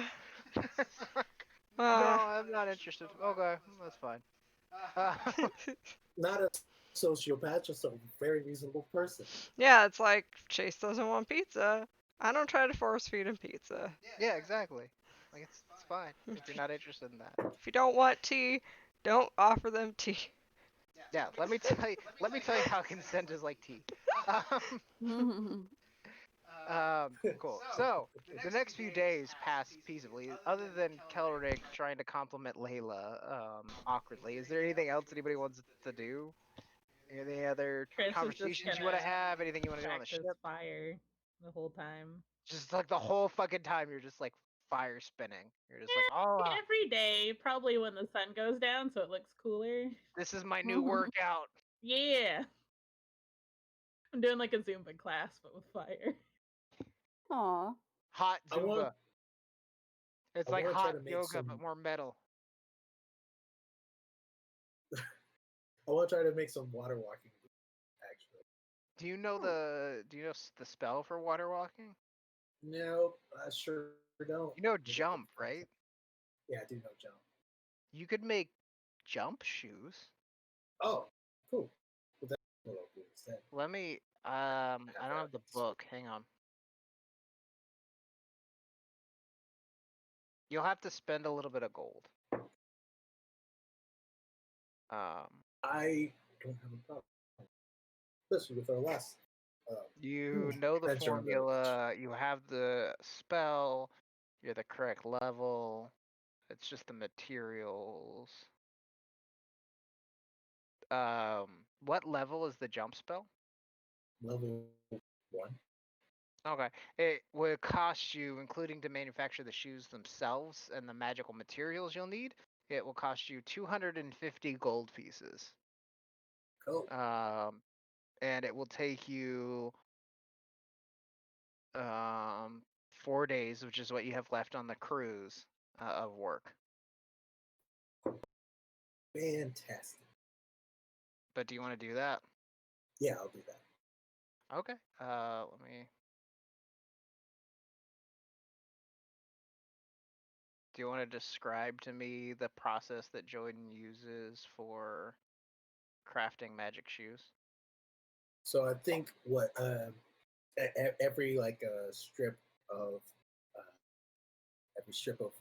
material that he gets, like wipes it, cleans it, and then like imbues the spell in it, and just rise to the occasion.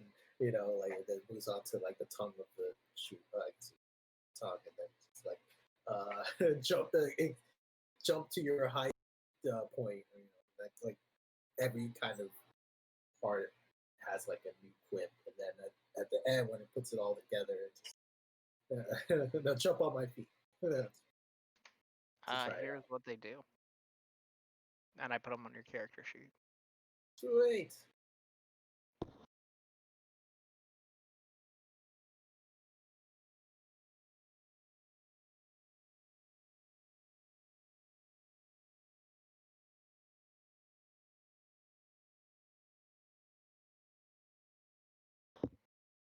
I'm trying to be useful.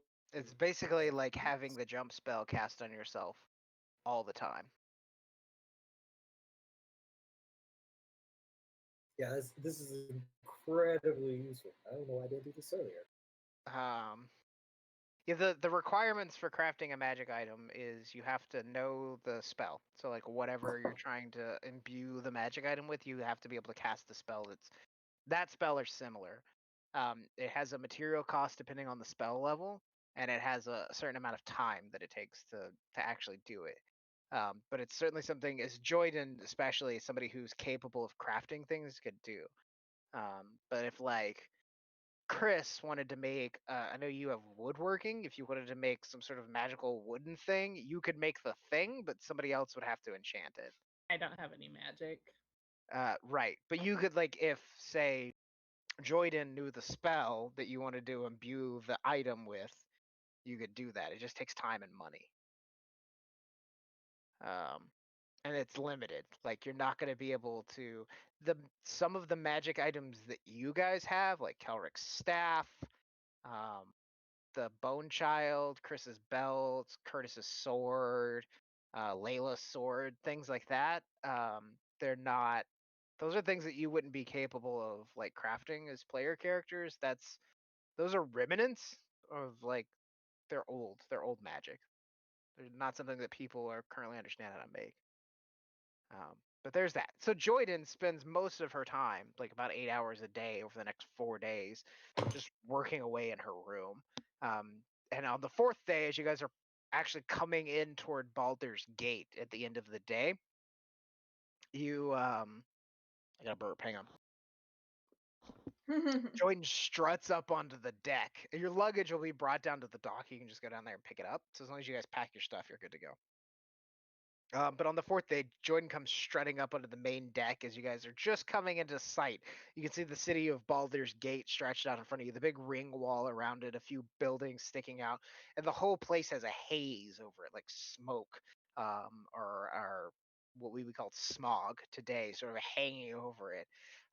As you guys are coming down toward it, you can see Jordan struts up in a brand new pair of boots. You are welcome to describe the boots as you like.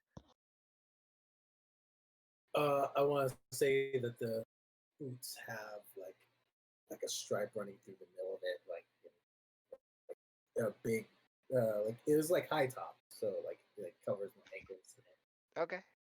So a big fancy pair of just below knee high boots or mid calf boots with a long stripe of a bright color down them, a dark red leather that's offset by what's a complementing color for a red?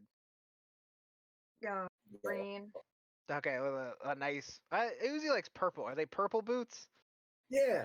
Okay, what's a complementing color for purple? Orange. Orange. Orange. So this is like a burnt orange stripe and a dark color, a dark purple set of boots. And she proudly struts up on the deck in them. Nice.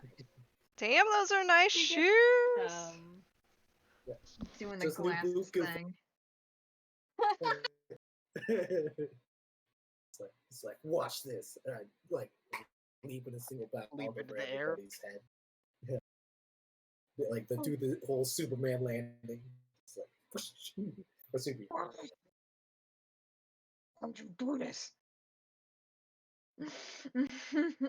This could be yours for the low price of 300 wingway. Whoa. 300 dragons. Oh, Does a dragonborn count?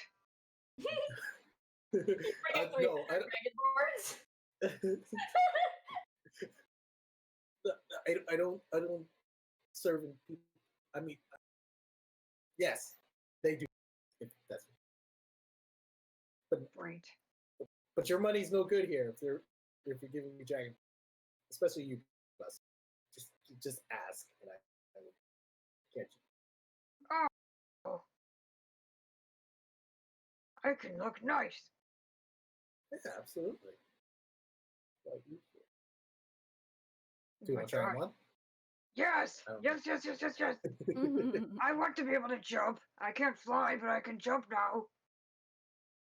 I unlace my boots and hand them to Buster for a little bit.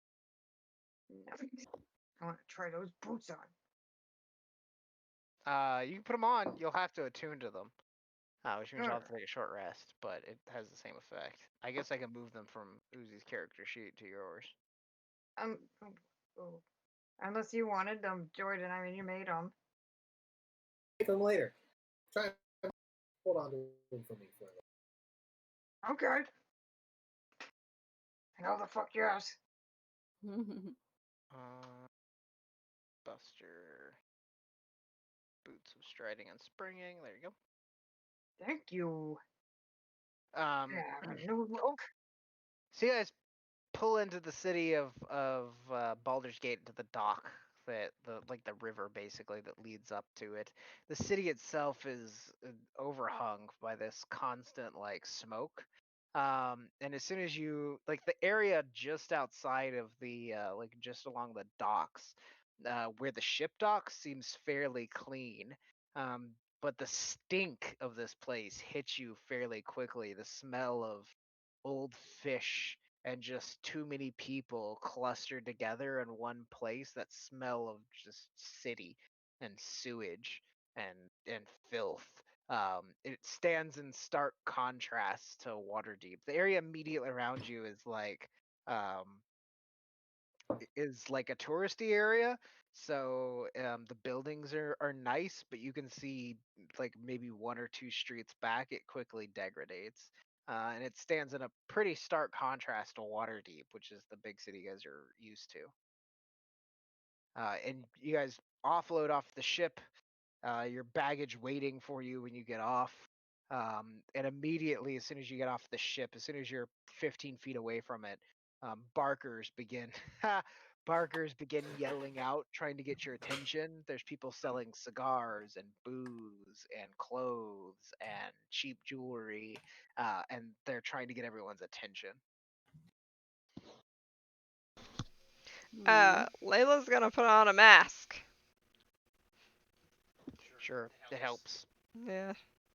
She, this is a You can see dirty place. the buildings are all clustered together. They're closer together than they are in Waterdeep. And this area, like immediately around you, is nice. But like I said, you look up a few streets, you can see the buildings don't look as nice. The stonework is crumbling. It's a hodgepodge of wooden and stone buildings. Most of it looks like it's falling apart past the rows of fancy shops that are immediately greet you. The nobles, the rich people that are on the cruise with you, quickly get into pedicabs. They quickly load up into carriages and are taken off into other locations of the city. They seem to be filtering off. There's a moment, I think, where Arya um, like looks for Kelric to say goodbye. Aw. Aw. No, Arya, the chick that Kelric. And Ira is just sort of looking around wide-eyed. But she comes to find you. She's gonna slip you like her address and tell you you can call on her if you like. Kelric will give her the address of the So you give severed head in Waterdeep and says, yeah, likewise, if you'd ever care to visit, you're welcome. She nods, but she looks down at it and she goes, "But I live in here in Baldur's Gate. I'll be here. I So mean, you can see me while you're here." if I have time, I'll also do that. I just, adventuring travels a lot. And She smiles and nods and she goes, You're silly and cute. Kelric blushes. If you'll excuse me." And she goes and loads up in her carriage. Kelric has a girlfriend. Kelric! That was so cute. I'm so glad that you found someone so lovely. And she lives here. Oh my gosh, I know where we should come visit. Oh. Or you. It's You just- should just- go just visit. friends. Just friends. Uh-huh. Uh-huh. Mm-hmm. Was that the thing? And the other. Oh, Kelric. They didn't do anything. Yeah. Doesn't mean you can't start. No, I don't know. Mhm. I like someone else. And Layla just giggles like after she makes the last statement and walks on ahead. So you guys know where Lord Neverember lives. The question becomes, what do you guys want to do now that you're sort of dumped off into the city? This isn't a Well, round the- trip. It is not. You'll have to find another way back to Waterdeep. That's where you go next. All right. I Is think it cold we should here? find. It's warmer. You're, I don't know, 2 weeks south. Hang on. What do you think, Uzi? I think we should find a place to lay our stuff. Oh, yeah. That's probably a good idea. Uh, I don't know if we ever established where we were staying while we were here.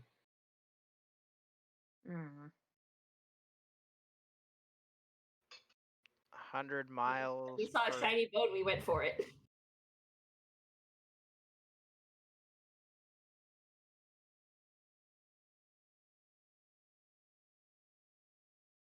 You guys are like 800 plus miles south of Waterdeep, so it's much warmer.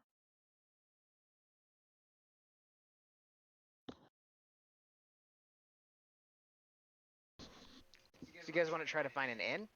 Yeah, I think a good inn, or maybe the church is soon. I don't know if she is all the way here in Baldur's Gate. I can't remember.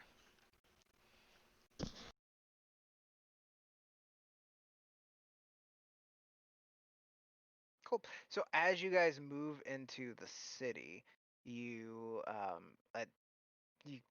like a little boy, like as you're moving your luggage off and start. Are you walking? Are you trying to load up in a cab? What's the plan? Probably a cab. I think we have too much stuff to really do too much walking. Okay. So as you go to load up into a pedicab, a little boy runs up to you. Like his age is hard to determine, but he's not more than 3.5 feet tall. He might be older than he appears because he's fairly thin and frail. He looks a bit malnourished. And he sort of kicks a rat out of the way of the street as he comes forward. And a few streets back, you can see the sewage just like running down a fucking ditch in the side of the street.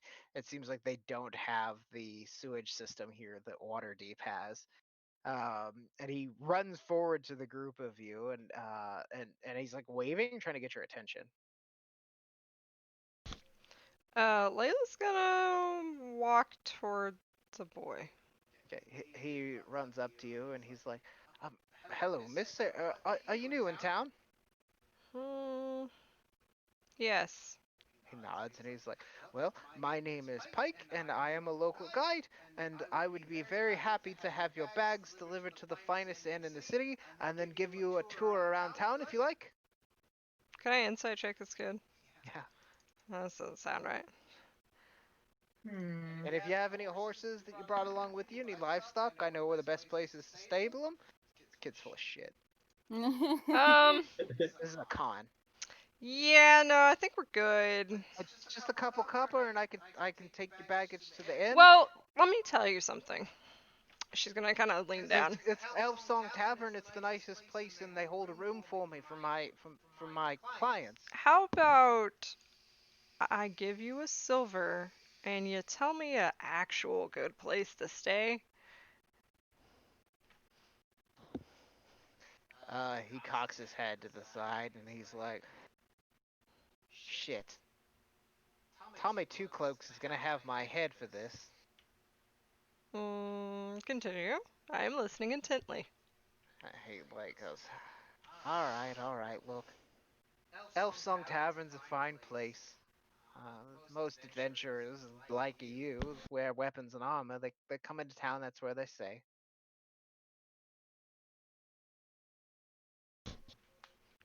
And this other fellow? Two cloaks? Tommy, Yeah, that guy. he's got two cloaks.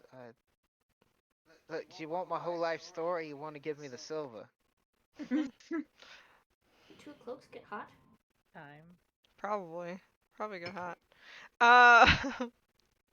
Well, I don't want you to get in any trouble. He shrugs. He's like, I appreciate that.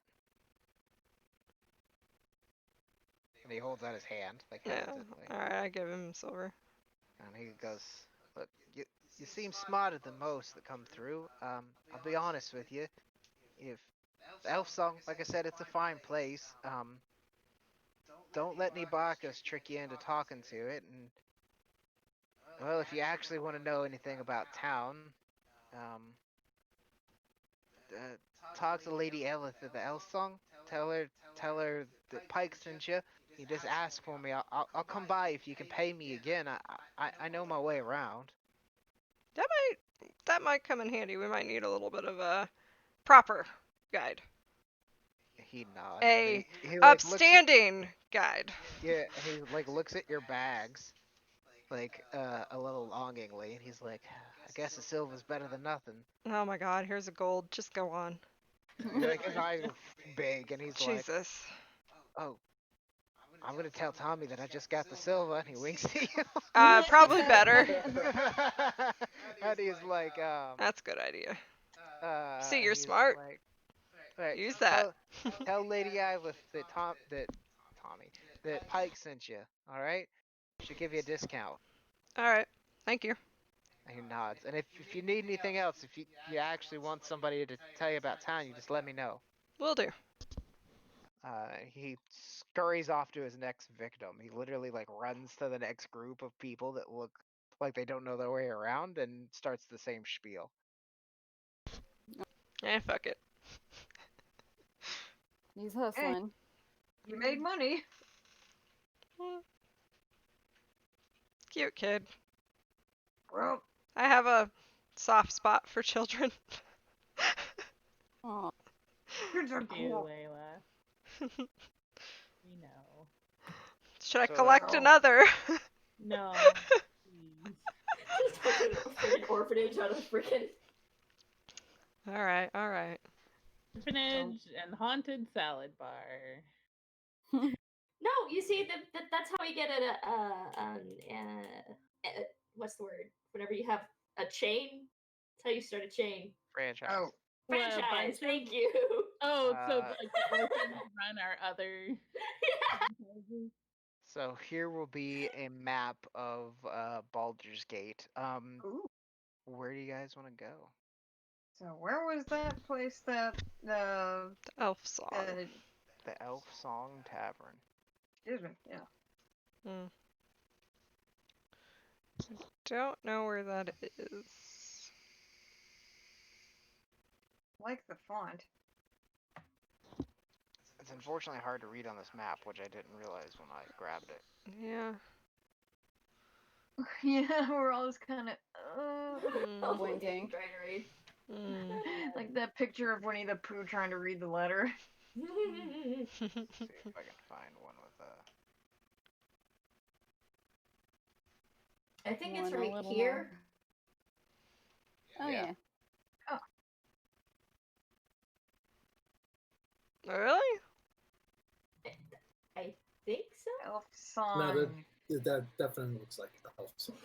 Oh yeah. Yeah. All right. And then Corin or Conan, I don't know. All right, we're going Lower City. Corn's Hollow. Okay, so as you guys move through the city, like I said, the sewage itself just drains through ditches. People are Ew. dumping things out in the street. It's sooty. It stinks. It's not like it is not water deep. It's a very Well, it's different something experience. deep, but it ain't water.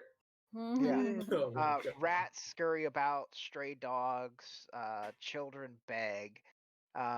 It's an unpleasant and rough-looking city. The only building that seems untouched by graffiti and filth as you guys come into the lower city is the Elf Song Tavern. It's a wooden no, it's a stone. It's a stone building that's built quite well. Um, and the cab stops. You guys pay your old cab driver and unload out. As you guys move into the Elf Song Tavern itself, you can see there's a woman, a half elven woman, who's rushing about waiting on clients.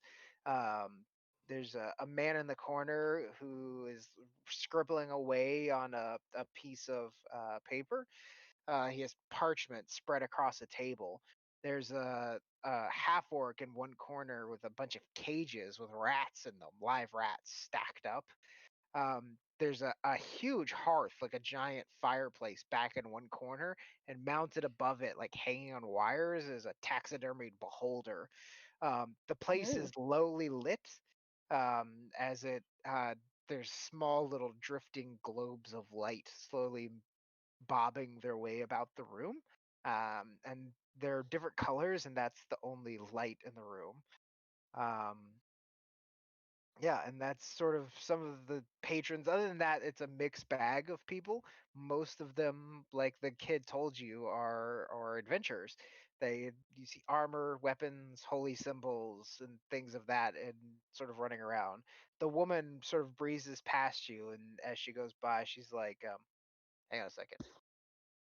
She goes, "What kind of accent she should have?"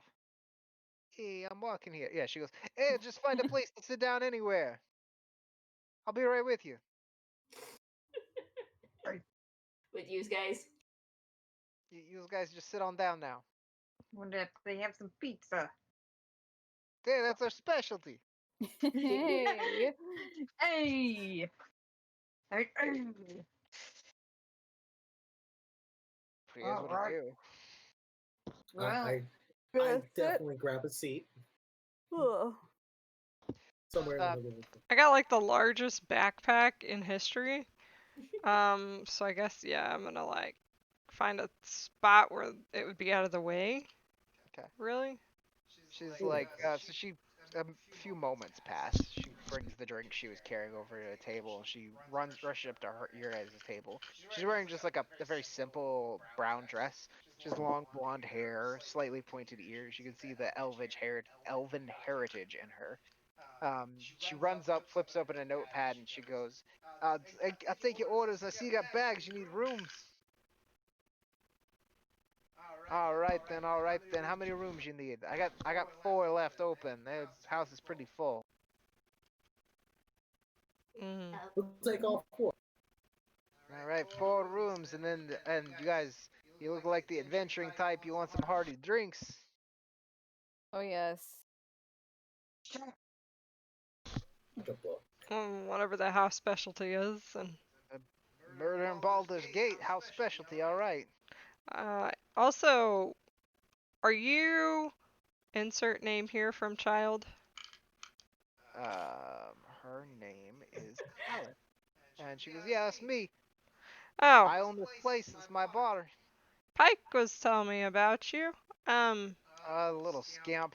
To feed the kid when he comes around. Can't keep him off the streets, though. There's too many of them these days. Yeah, poor guy.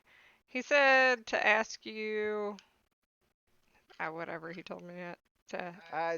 Don't worry, don't worry. He's a good kid if I could kid him from conning. You know what his scam is? You know what he does? This fucking kid. What's he do? He goes up to people who look like they're not from the city, right? Tells them, hey, look, you look lost. I can help you out. I'm a guide. Let me take your baggage. I'll take them up to Elf Song Tavern. It's the best place to stay. Gets the people to pay him, right? Then him and his little cohorts, they take the baggage, they fucking steal it, and they sell it. Yep. Sure did seem like the con he was trying to pull on That us. sounds right. Yeah. People fall for that shit. He goes, don't worry. Kid sends you here up to right, I'll give you the discount. Don't worry. All right. You want food? Yeah. You want a murder in Baldur's Gate? Do you want a cocktail or you want roll rum? Yeah, the second one. The roll rum? Alright, you got roll rum. It's 1 silver piece of flagon. All right.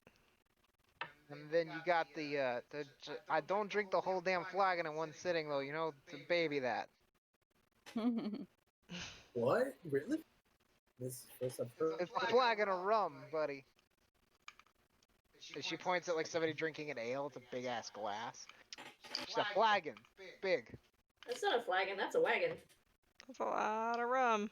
Alright, you guys need food. Yeah. Yeah. Alright, What you you got. got? I got stew and then I got other foods. What? What Stew I make in stew? bulk, so it's 2 copper pieces. What is it though? Fucking stew. Oh, okay. Is it vegetarian? Look, stew. man, you want something vegetarian? That's the silver. I could do that, yeah. Okay. Alright. So I got 1 vegetarian meal. Everybody else want the stew. What else you got though? What you want? I got a cook in the back. I don't know, meat. Well, there's meat in the stew. That's why it's not vegetarian. No, like a hunk of meat. You got like a roast or something? Yeah, I get you a roast. You want a roast? Yeah. Alright, it's 1 silver piece for a roast. Yeah. Okay. Cool. Whatever. Alright, comes with potatoes. Is that alright? Sounds good. Alright. Alright, so I got one roast with the potatoes. I got 1 vegetarian meal. I don't know what I'm gonna get you, but I'll get you something. Don't worry about it. And everybody want the roll rum? Yes. Yes. Alright, all told with the 4 rooms, it's gonna come to 5 gold pieces. Oh shit. Big spender. I'll pay it. I got you. Alright, I mark it down. She rips off a piece of paper, hands you like a receipt, basically. Food will be out in a minute. I'll go get your drinks right now. Thank you. She rushes off behind the bar, and you see her starting to fill flagons with some sort of like red colored liquid. The beer is vegetarian. And she comes back with a flagon for each of you and puts it on the table. And she's like, I said, you never had this shit before. You take it easy, all right? Okay. That's doable. You say so. Glug. Do we have to Constitution save if we just take a big swig? It is licorice flavored rum. So it's rum that's Ooh. sweetened by like just somebody threw some licorice in it. So yeah, if you Wow. start chugging, I need you to roll me a con save. You got it, Chief. It's been a long day. Well, a couple days. Buster, you hold it together. That it You're has. buzzed, but you're not drunk. Same, Jordan. Curtis, you're fine. Like you're buzzed, but not yet. So you guys you drink about half of this flagon of rum. It's like doing like 6 shots back to back. So Shit. you're heady, like you're there, but you're not puking or falling down. I'm glad we're Um, already at the place we're staying. Layla and Kelric, I guess, and Chris are drinking a little more carefully. Well, we gotta, watch the rest of our party Yeah. this evening. She delivers the drinks as you guys have been drinking. She's like, well, nobody ever fucking listens to me. What do I know? I only own the damn place. It'll be fine. So what you guys in town for? Why are you here? What's the plan? What are you doing? I like talking to adventurers. If we gotta see. You guys save the world? You guys are always saving the world. Probably. I mean, there's dragons and stuff. Fucking dragons. Alright. You gonna go out and kill a dragon? Well, hopefully Try to. make them not crazy. Some crazy Yeah, dragons. preventing are bad. There's no dragons in Baldur's Gate though. Why are you in the city? On behalf of a different city. Oh, diplomatic mission then. Diplomatic community. Alright, well you all seem real fucking confused. Maybe you should figure out what your plan is. Alright, I'll go get your food. Yep. She leaves. Call out post. It's been a long sea voyage. Yeah, she leaves. Confused. Just confused. We're all just very groggily, like, ugh. Yeah, you guys get your shit together. Who's that? Walk through a nauseous place full of poop everywhere, and then the fumes get to your head and you forget what you're doing. Who's that guy that's got the staff? What's that guy's name? Dragon Dwarf Boy. had it. Yeah, Dragon Dwarf. It started with an A. It's a really long, ostentatious dragon name. Yeah. Damn. Arthronox or something crazy. Arthronox or something like that. Yeah. I don't know. You know. That guy. Yeah, that guy. Hey, you think maybe he'd want to, Nah, probably not. Arnox, maybe? Yeah. I don't know. We were here looking for. Yeah, that. Aranox.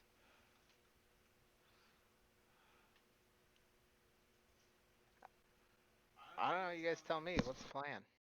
It seems like a good time to hash it out. What is the plan? We're Where looking is- for the dude to tell us the stuff. So the idea was that Lord Never Ever Yep. had a estate here, and we were going to go to this and see if you're staying at the estate, or if Lord Never Aranox was the Ever Black Ember. Staff, while Never Ember was the Open Lord of Waterdeep. Right. When Never Ember Yeah. left, Arnox disappeared with the actual Black Staff, the Dragon Staff of Waterdeep. The Yeah. one that the current Black Staff is carrying is a fake. That she uses as her like staff of office. It disappeared. The rage started. So you guys decided you don't know where Arnox went, but you know where Lord Neverember went is. So you decided to come here to look for Neverember to see if he could tell you anything about Arnox. Hmm. You went and Right. spoke to his son, and his son basically gave you the lowdown on him. He's a dick, and told you where the estate was, where he should be. And we So we gotta find this. shouldn't mention the money thing. And not to talk about the money because it's money that was stolen from the city of Waterdeep. Well, that I'm pretty sure he'd be pretty upset if. Yeah. So, We could just say that the Black Staff was stolen. you guys tell me, now that you're at the city of Waterdeep, what's the plan? Baldur's You Gate. have room. Or sorry, you're at the city of Baldur's Gate. What's the plan? Wow, you went full circle. Wow! We're already back. Right? I think we'll. I mean, we might be able to ask Pike if he knows where that estate is. Right. So we asked Pipe where the estate is, but once we get there, what do? Probably start with the problem and why we're there. Nicely. Nicely. Yeah. That Yeah, is a we'll good try with- idea. We try the diplomatic option first, definitely. Yeah. Yeah. Okay. Were you thinking of a different option? I mean, Put it I Yeah. on don't the side think right torture works. Oh god. Yeah. So wait, who are we talking? We're gonna talk to Lord Neverember and try to find out where the Black Staff is, or are we just? Yes, that's the point. But he Find- wouldn't. Well, since he was really close friends with the guy who had the black staff before he went missing, it might be a good place to start. Well, we kind of told the guy, the dragon. We told the dragon that Lord Neverember had embezzled, stolen the money. So maybe Neverember's dead already. Well, we mean- won't know unless we go find him, right? Mm-hmm. Do some snooping. And that's why And I we imagine- came here, I think. And I imagine that would be big news too, if he was dead and then they needed to hold a funeral. For Well- Neverember. I mean, he's a dragon. He could just become Lord Neverember, right? He looks like a dwarf. That's I true. don't know why he would want to do that though. He seems like a pretty good guy. Upstanding dragon. But, maybe he's got a little bit of the touch. The rage. Well, I think if that were the case, we would have seen people screaming and fleeing for their lives when we got into town. Chris, you're too logical. That makes too much So sense. what- I'm sorry. So what time is it now here in Baldur's Gate? Afternoon. Oh, okay. Do you think we still have time to go and I'm asking this to the group? Do you think we still have time to go and visit, or at least try to find the state and see if we can talk to him today? So I'm down. We just Good. need to put our stuff down because this is a lot of. I'm carrying a busted mirror. I don't know why. Why do you still hold that? I don't know. can't we at least rest up, though? I don't think...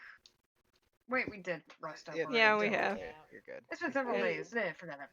We should probably Okay. keep the stuff that we like on us.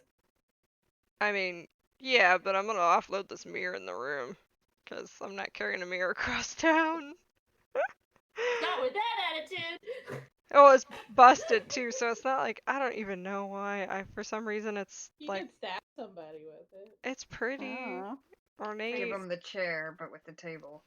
I mean, you The could mirror. commission for a regular mirror to be put in the frame. That's what I'm thinking, because I really like the frame. Just punch out the glass, then. Put the frame around her neck. Well, I mean, you know, Just photo of Layla all the time. I don't know. Me doing funny poses, that's a penis. Hey, don't be drawing dicks on our Aw. screen. And get me banned. I can hardly see Wiener. What are you talking about? That is a perfectly normal Stop dog. it! You know what? It's a dog bone. Hold on, we're going to be right back. No, let me know what your guys' plan is so we can end the damn session. Okay, so the I plan guess is... we're gonna ask around. For Never Ember. So, with a plan in place and your goods delivered to the room, you guys set up with the idea of going around the next day and just asking about Lord Neverember? Possibly through Pike. Because if I it's thought like the state. yeah, I thought it was going to be this day that we do it. Yeah, you're gonna do it this day, but this is the end of the session, so I mean, the next time we Right. Yes, that. Okay. So, you have your stuff delivered up into the rooms. Before we end the session tonight, let's talk about sleeping arrangement. Who is staying in what room? Because there's only 4 of them. Who's shacking up together? Is it you and me again, Curtis? Ira doesn't care.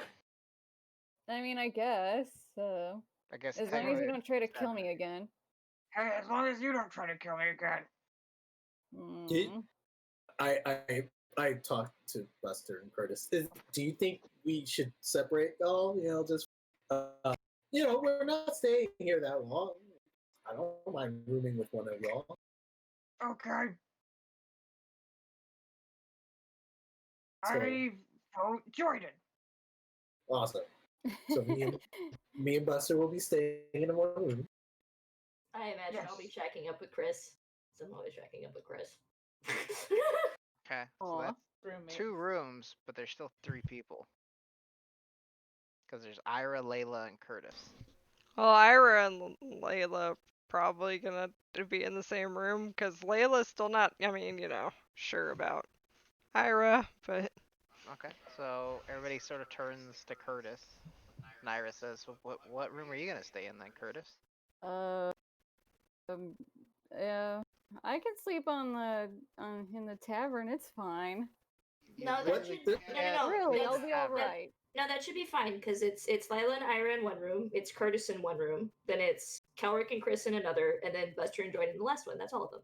That's all of us. Ira and Layla, Curtis, Kelrick and Chris, Buster and Jordan. Yeah, 4 rooms. She's like, well, if anybody wanted to sleep in the room with me and Layla, I sleep naked, but She does.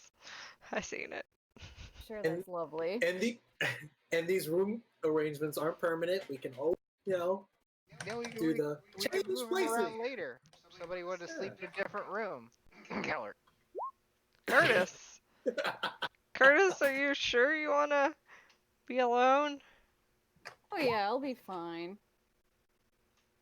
I'm sure. You don't want to take Everyone Ira? I could be alone. Oh, I have to sleep in your room, Layla. That's... Oh. Yeah, I think she'd much rather stay with you. Okay. That's established at this point. I sleep in Layla's room. Okay, Ira. Guys, and Ira's not like, all these adventurers look thirsty. And as you guys go to take your luggage to the various rooms, you could tell Ira looks a little disappointed and crestfallen. And we will end the session there. With her crestfallen. Yeah, she's a little like, damn. Sweet. I hope you guys had fun. Yeah. Yeah. Hell yeah. Yay!